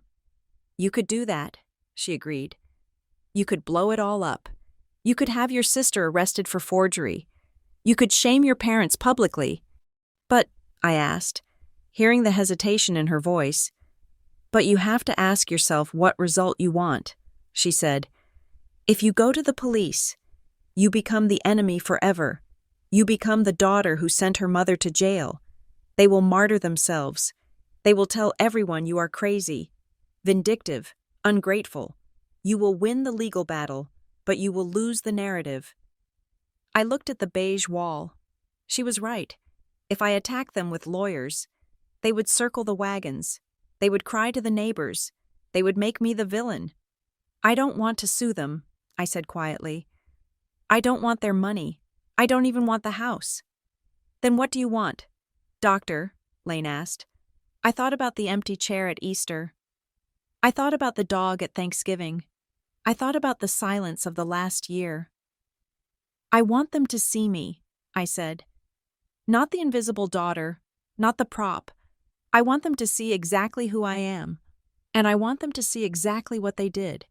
I want to strip away the nice family costume they are wearing and force them to look at the naked truth." "Doctor," Lane nodded slowly. "Exposure," she said. "You want exposure?" "Yes," I said. I want to hold up a mirror so big they can't look away. Then you have to go to the party, she said. You can't hold up a mirror from Cleveland. I drove home in silence. When I got to my condo, I walked to the kitchen counter where the invitation still lay. I pulled out my phone. I didn't call. I didn't text. I went to the website listed on the RSVP card. It was a wedding knot site they had repurposed for the anniversary. I typed in my name, Noelle Harmon, number of guests 1, meal preference chicken.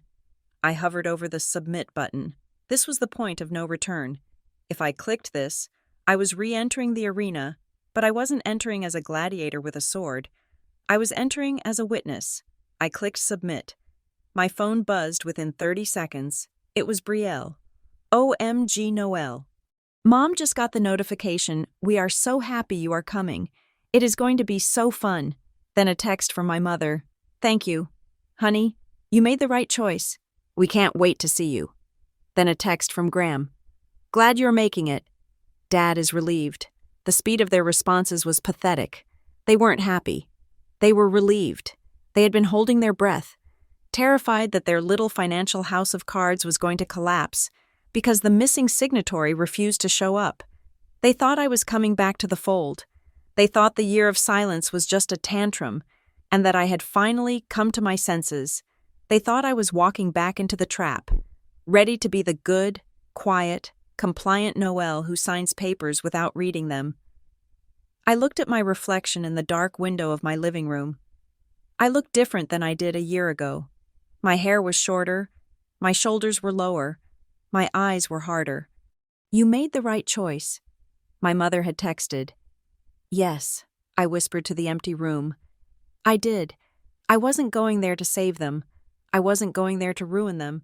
I was going there to let them ruin themselves. If they wanted me to be a prop, I would be the best prop they had ever seen. I would be the lighting. I would be the stage. And mostly, I would be the reflection they had spent a lifetime trying to avoid. I turned off my phone. I had 10 days to prepare, and unlike them, I didn't need to forge anything. I just needed to bring the truth. The difference between a tantrum and a takedown is preparation. If I had gone to the anniversary party a year ago, fresh from the wound of the Easter rejection, I would have been a mess. I would have cried in the bathroom. I would have begged my mother to explain why she didn't want me. I would have caused a scene. And they would have looked at me with that pitying, superior gaze and whispered to their guests, "Poor Noelle. She is just so unstable." But I was not that woman anymore. I was a senior analyst for Northgate Systems. I solved problems by identifying variables, tracking trends, and isolating outliers. I did not want to ruin their party. That was petty. I wanted to document it. I needed an independent witness, someone who wasn't swayed by my mother's charm or my father's handshake, someone whose eyes were trained to see the composition of a moment, not just the performance. I called Kyle Mercer. I had met Kyle at the trivia nights with the Outliers. He was a freelance photographer who usually shot gritty, high-contrast editorials for independent magazines, but he paid the rent by doing weddings and corporate events. He had a cynical eye and a lens that didn't flatter people. It just exposed them. We met for coffee at a place in Lakewood on Tuesday evening.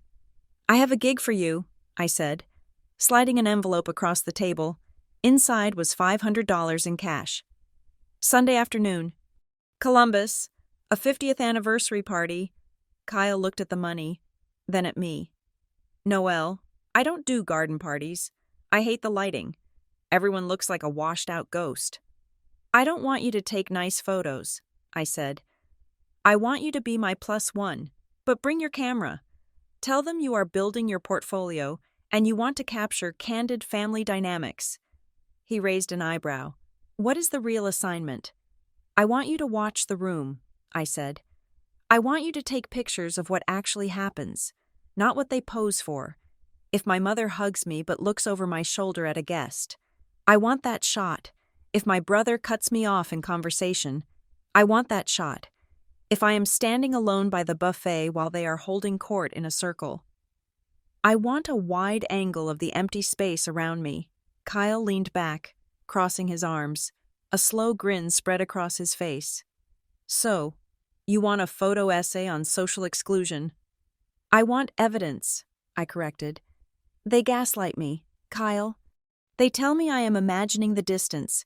They tell me I am the one who pulls away. I want proof that I am standing right there, trying. And they are the ones building the wall. He picked up the envelope. I will bring the long lens. I won't miss a blink. With the visual evidence secured. I moved to the documentary evidence.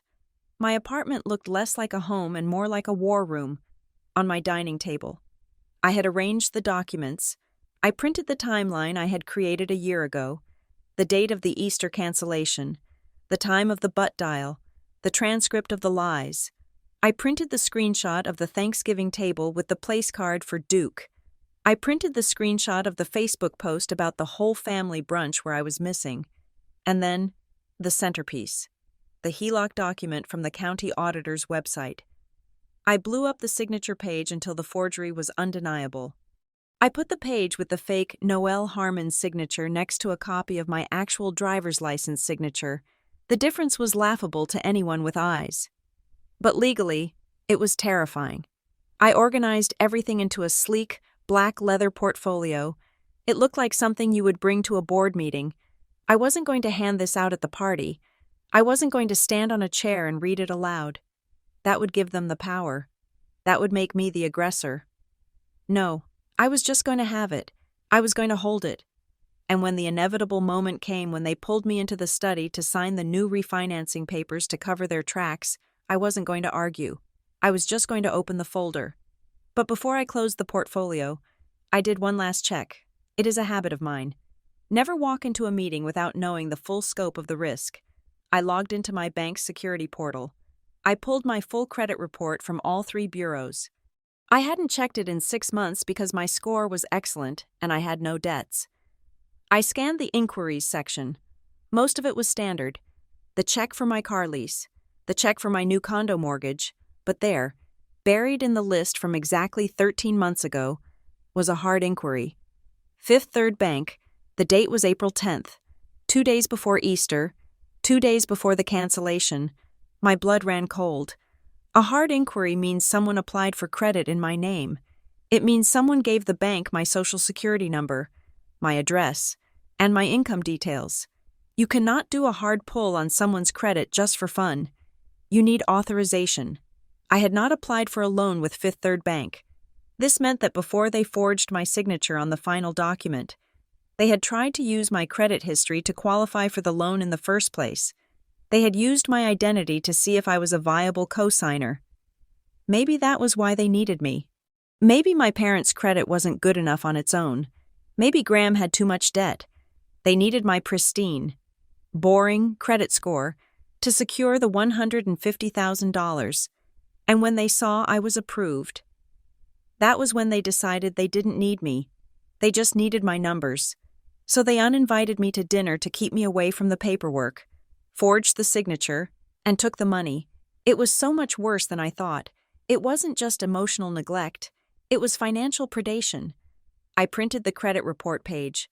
I highlighted the inquiry in yellow marker. I added it to the black portfolio. I sat there for a moment, listening to the hum of the refrigerator. There is a reason they don't want me close, I whispered to myself. It wasn't because I was awkward. It wasn't because I was depressing. It was because I was a crime scene. I was the walking evidence of what they had done, and looking at me probably made them feel a flicker of guilt or fear. So they pushed me away. They replaced me with a dog. They silenced me, because as long as I was silent, the money was safe. I closed the portfolio with a snap. Now, I needed words. I knew there would be a toast. My father loved toasts.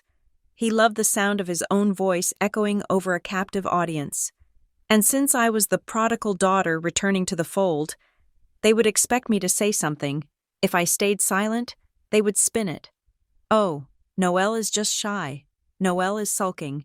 If I gave a gushing speech, I would be lying. I needed a middle ground.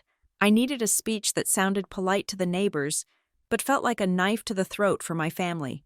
I opened a blank document on my laptop. I started typing. Draft 1. You people are thieves and liars. Delete. Too aggressive. Draft 2. I am glad to be here to celebrate 50 years of deception. Delete. Too dramatic. I closed my eyes. I thought about Dr. Lane's advice. Hold up a mirror. I typed again. To my parents, 50 years is a long time to build a life. It takes effort to maintain a home. It takes commitment to keep a family together.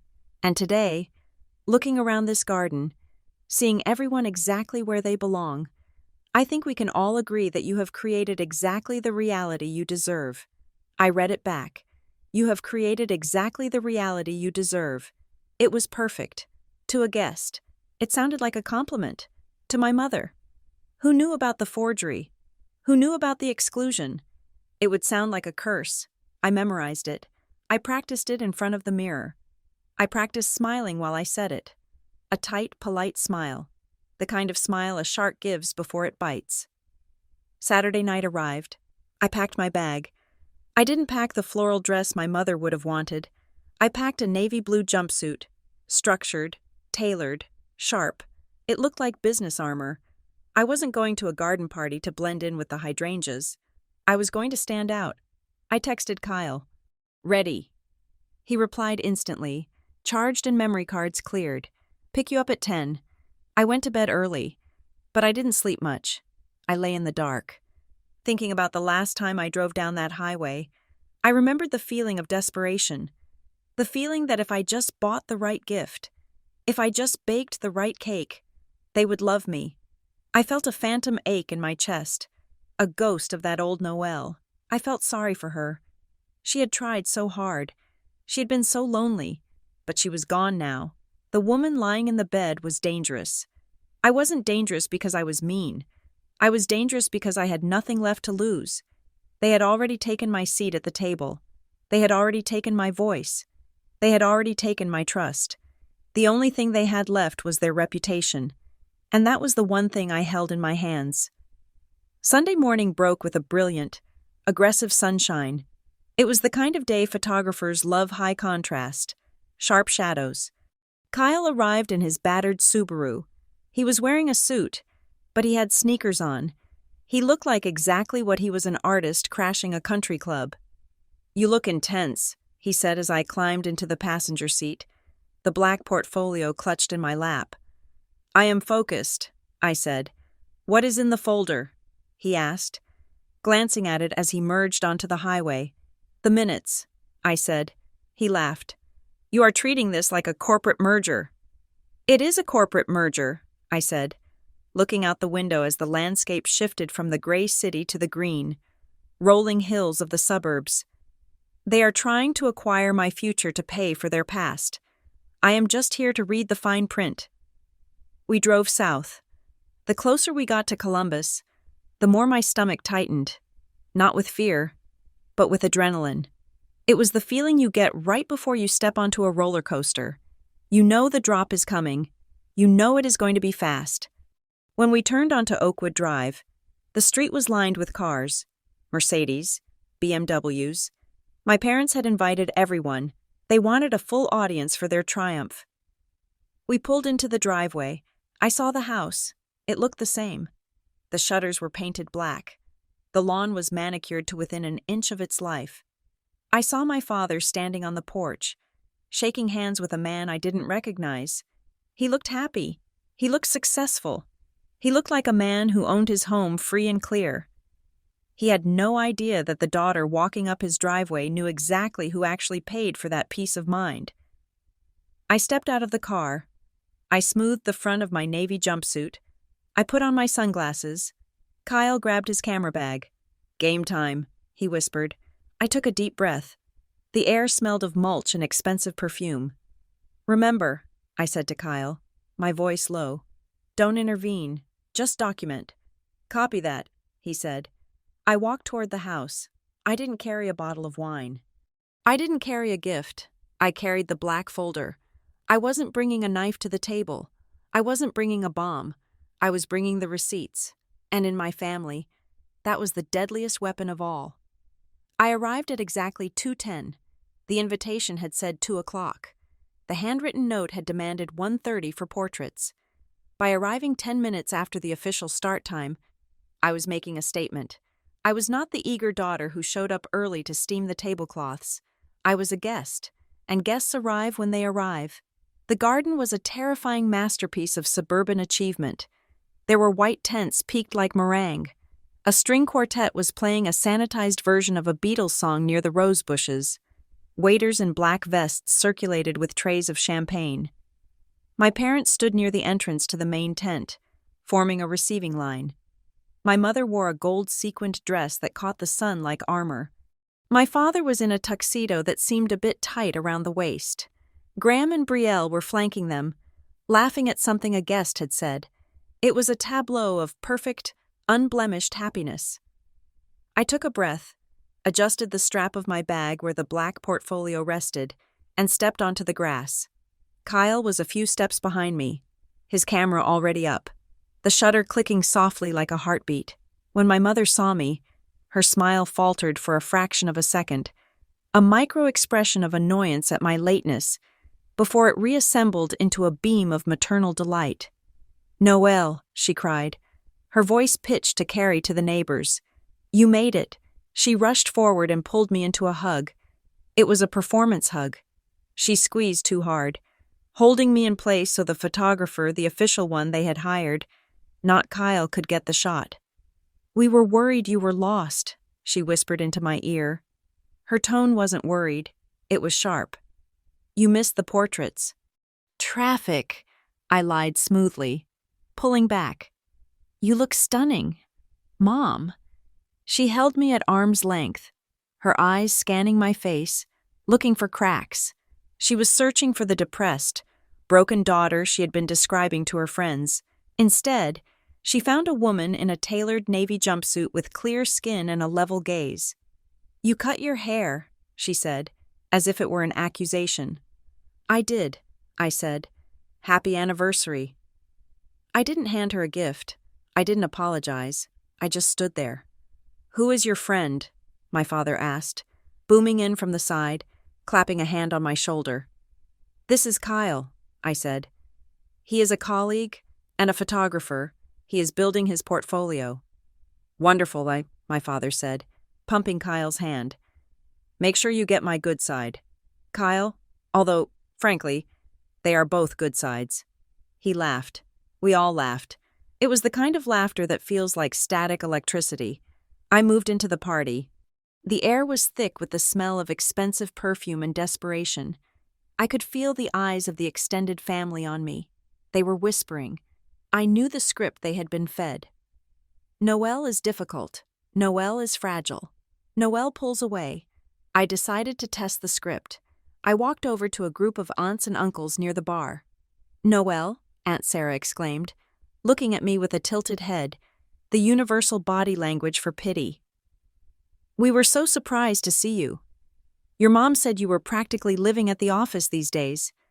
"I have been busy," I said, taking a glass of champagne from a passing tray, "but not too busy for family." "Well, it is a shame about Easter last year," Uncle Bob said, chewing on a shrimp. "Your mom said you really needed the mental health day. We missed you." Mental health day, that was the new spin. I wasn't just busy, I was having a breakdown. My mother appeared at my elbow instantly, as if she had a radar for unauthorized conversations. "Oh, don't bore Noelle with the past," she chirped, linking her arm through mine. Her grip was tight. "She is here now. That is what matters. Come, Noelle, say hello to the Millers." She steered me away. She was corralling me. She couldn't let me talk to anyone for too long. Lest the truth leak out, I let her guide me. I saw Kyle in my peripheral vision. He was crouched by a hydrangeas bush, his lens pointed right at my mother's claw-like grip on my arm. Click, we reached Graham and Brielle. They were holding court near the buffet. "Look who decided to show up," Graham said, grinning. It was a jovial grin, but his eyes were cold. "Fashionably late, huh?" "Just late," I said. "Well, we saved you a slider," Brielle said, not moving to make space for me in the circle. She turned her back slightly, effectively closing the gap between her and Sarah, pushing me to the outside. I stood there, staring at the back of Brielle's floral dress. I didn't try to squeeze in. I didn't tap her on the shoulder. I just stood there, alone, on the edge of my own siblings' conversation. Kyle was 10 feet away. He didn't intervene. He raised his camera. Click. He got the shot. The wall of backs. The isolated sister. I moved away.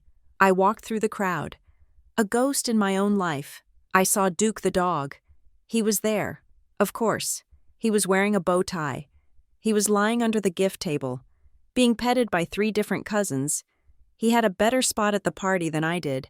I found a high-top table near the edge of the tent and set my drink down. I placed the black portfolio next to it. My father approached me. He looked nervous. He kept checking his watch.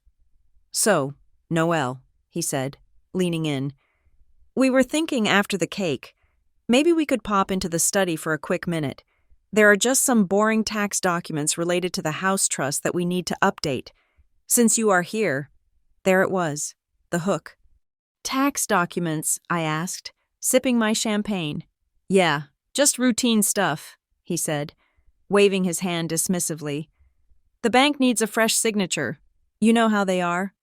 "Which bank?" I asked. He blinked. Fifth Third, I think. Does it matter?" "No," I said. "I guess it doesn't." He relaxed. He thought he had me. He thought I was the same Noelle who signed student loan papers without reading the interest rate. "Great," he said. "After the cake, don't disappear." He walked away, patting his pocket as if checking for a pen. I watched him go. I touched the leather cover of the portfolio. After the cake, I thought, you have no idea what is coming after the cake. The party swelled. The sun began to dip lower, casting long, golden shadows across the lawn. It was beautiful, in a hollow, terrifying way. Then came the toasts. My mother signaled for the music to stop. She stood on the steps of the gazebo, tapping a spoon against her glass. "Everyone," she called out. "If I could have your attention." The crowd hushed.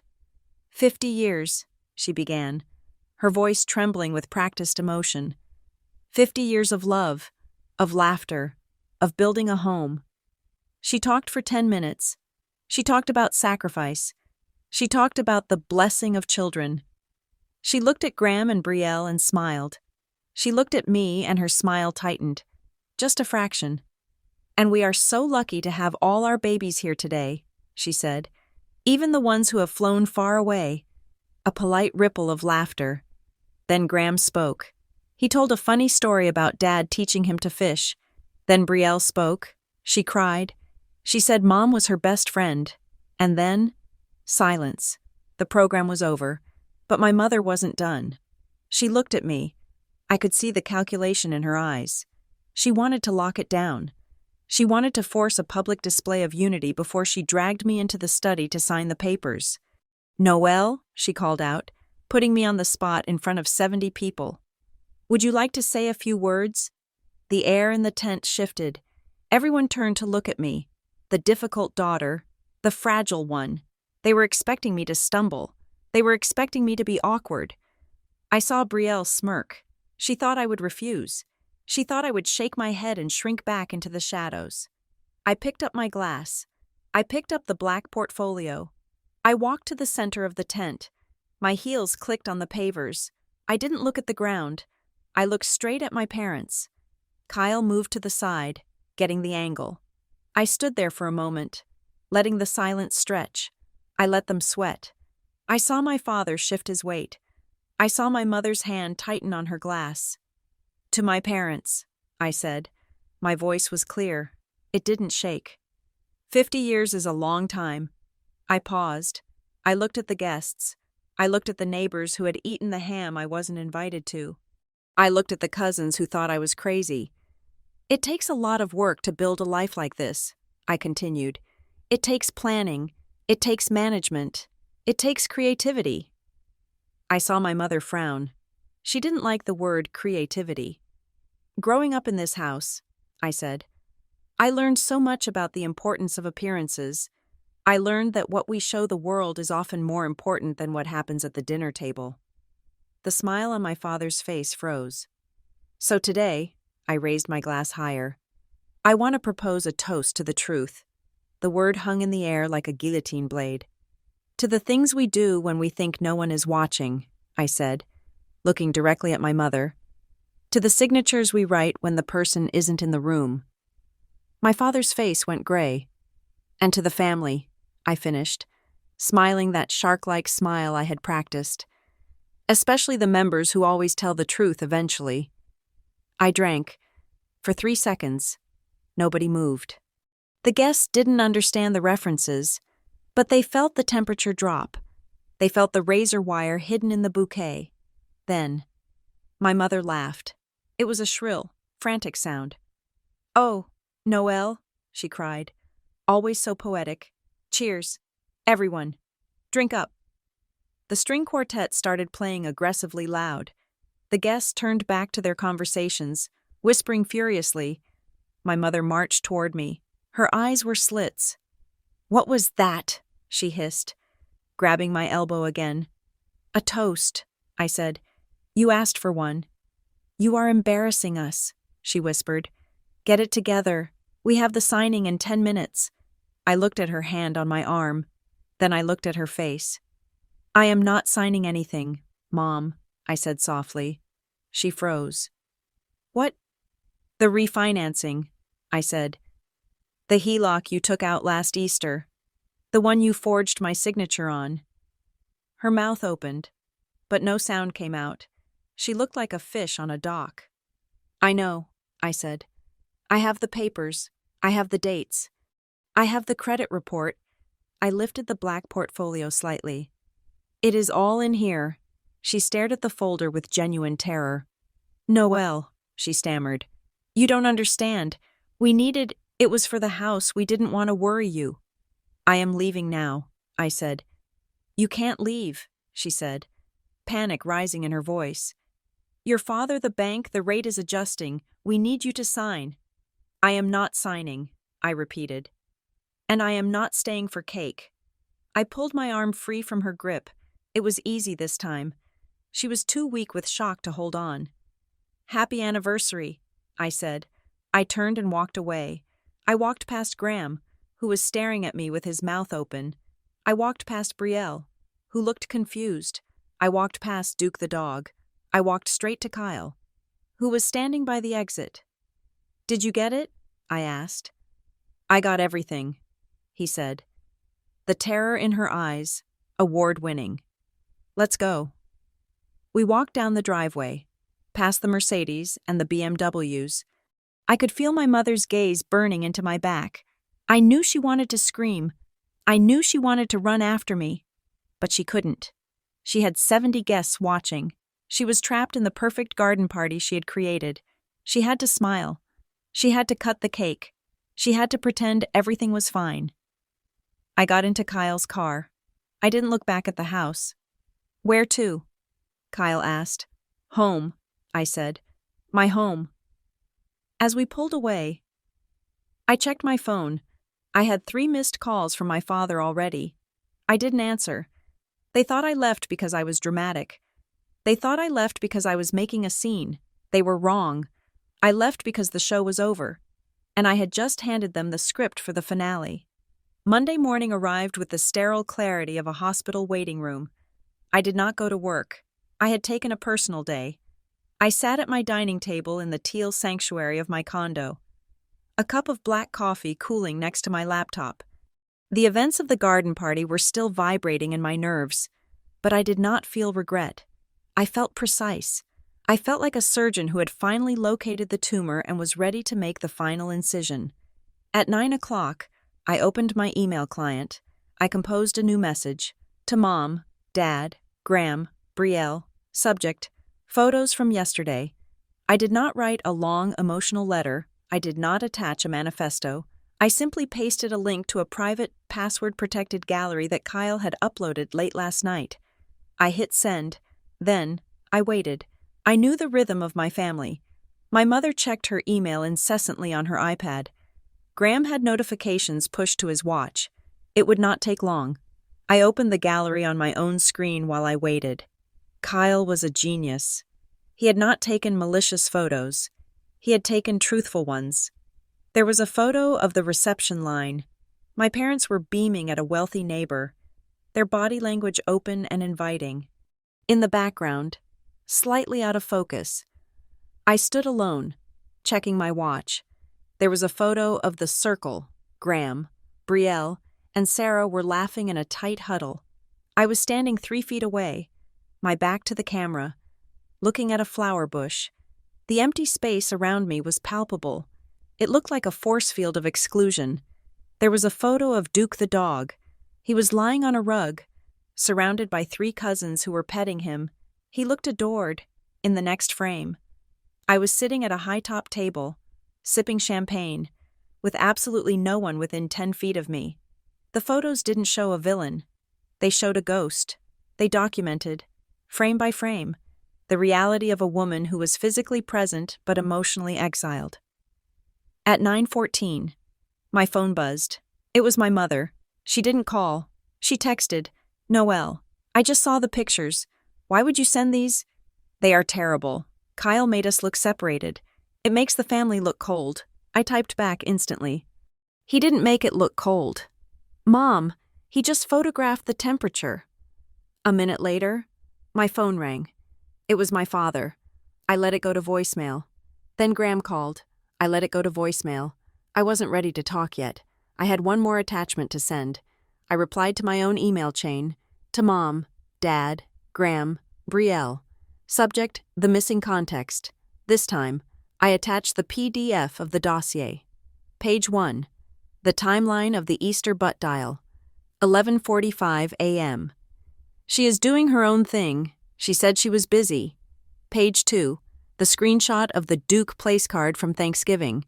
Page 3. The highlighted section of my credit report showing the unauthorized hard inquiry from Fifth Third Bank dated 2 days before Easter. Page 4. The signature page of the HELOC loan document, the bubbly. Forged Noelle Harmon next to my actual signature from my driver's license. I hit send. The reaction was immediate and nuclear. My phone started lighting up like a slot machine. They weren't just calling now. They were panicking. The silence they had imposed on me for a year was shattered by their desperate need to control the narrative I had just released. I waited 10 minutes. I wanted them to read every page. I wanted them to see the timestamps. I wanted them to realize that I hadn't just been sulking for 12 months. I had been building a case. At 9:45, I answered the phone. It was my father. "Noelle," he said. His voice wasn't booming. It was breathless. "We need to talk. Now." "I am listening," I said, putting him on speaker and leaning back in my chair. "You have got this all wrong," he started, but I could hear my mother crying in the background. Not sad crying, terrified crying. "Which part is wrong?" "Dad," I asked calmly, "did you not borrow $150,000 against the house? Did you not forge my name because the trust requires all 3 beneficiaries to sign? It wasn't that we didn't do it to hurt you." He stammered. "We needed the money. The pension isn't what it used to be. We had repairs. We wanted to help Graham with his down payment." "So you stole my identity," I said. "We didn't steal anything," he shouted, then lowered his voice instantly. "We just borrowed your credit worthiness. You have great credit. Noelle, we knew you would have said yes if we asked, but you were so busy, and we didn't want to burden you with financial stress. So you uninvited me to Easter to keep me away from the bank," I said. "We thought it was cleaner," he admitted. The truth finally leaked out. "If you were there, you might have asked questions. You always ask questions. Noelle, you are so analytical. We just needed to get it done." "And now?" I asked. "Why the sudden anniversary party? Why the sudden need for the whole family?" There was a silence. Then my mother spoke, her voice wet and trembling. "The rate is adjusting," she said. "The HELOC was an introductory variable rate. It expires next week. The payments are going to triple. Noelle, we can't afford $3,000 a month. We have to refinance it into a fixed mortgage. And the bank won't let you refinance without all the beneficiaries signing," I finished for her. "In person, With a notary? Yes, she whispered. If we don't refinance, we lose the house, or we have to sell it. Noelle, please, you have to help us. It is just a signature. I looked at the teal walls of my living room. I looked at the sunlight hitting the floor. You want me to help you cover up a crime, I said. It is not a crime, Graham yelled. He was on the line too, obviously huddled around the speakerphone in their kitchen. It is family business. Don't be such a narc. Noelle, if you don't sign, Mom and Dad are screwed. Do you want them to be homeless?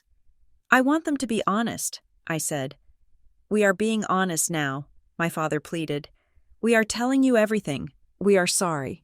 Okay, we are sorry we didn't ask. We are sorry about Easter. We will make it up to you. Just come down, sign the paper, and we can put this all behind us. You want me to sign, I said slowly. Because you love me, or because you need me. Because we are a family, my mother cried. No, I said. A family doesn't give a dog a seat at the table while their daughter sits alone. A family doesn't forge signatures. A family doesn't gaslight someone for a year to hide a felony. I took a deep breath. I am not signing. The silence on the other end was absolute.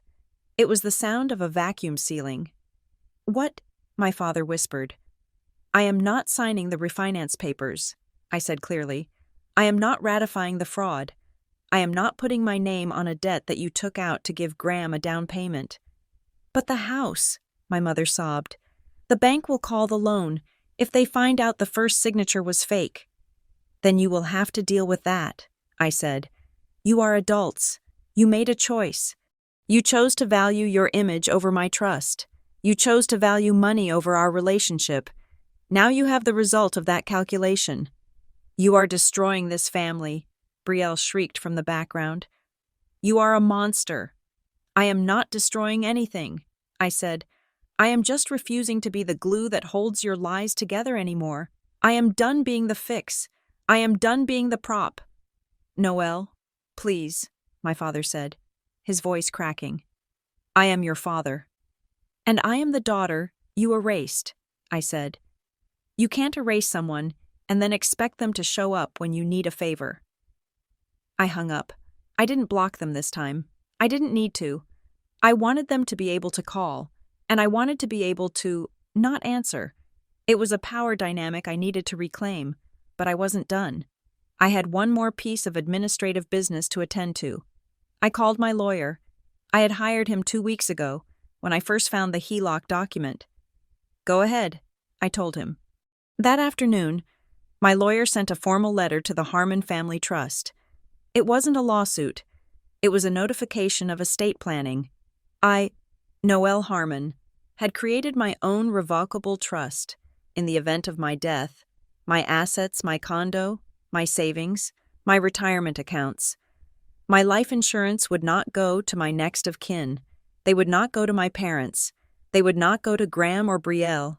The letter stated clearly that I had disinherited my biological family entirely.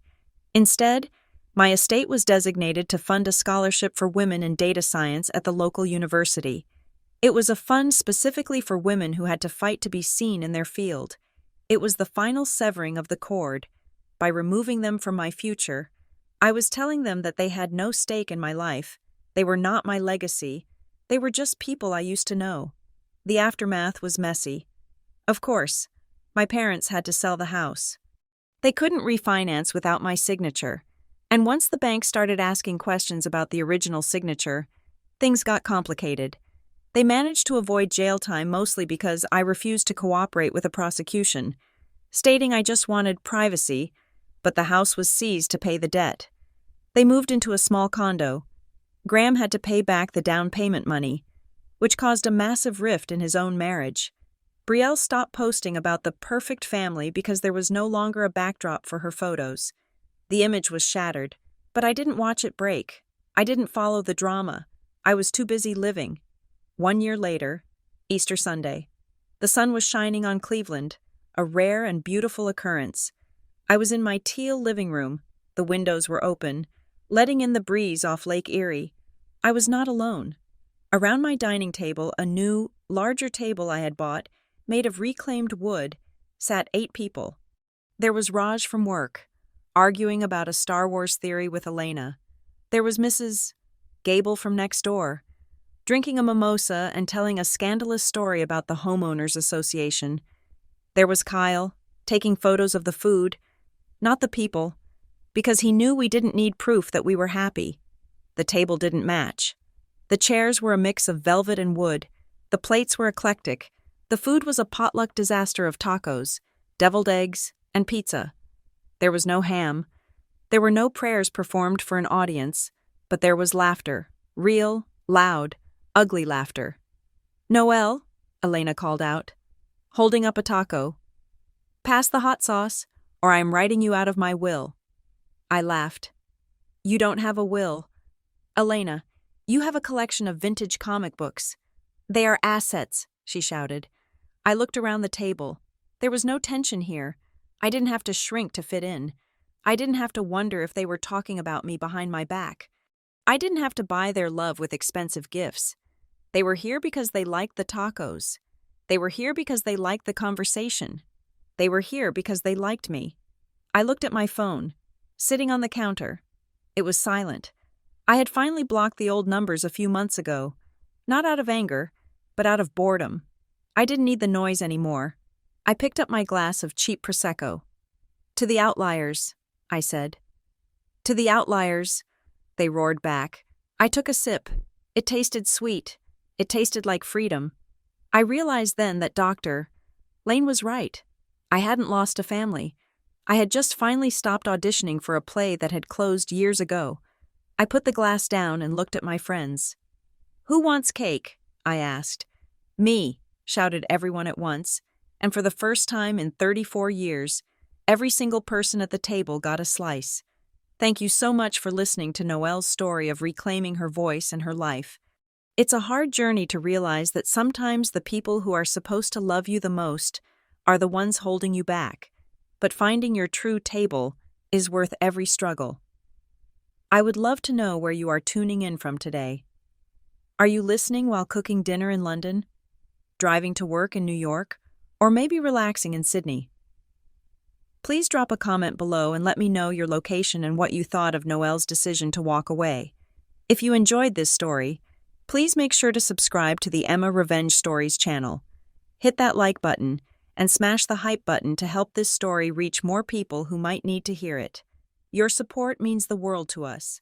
Stay strong, and see you in the next story.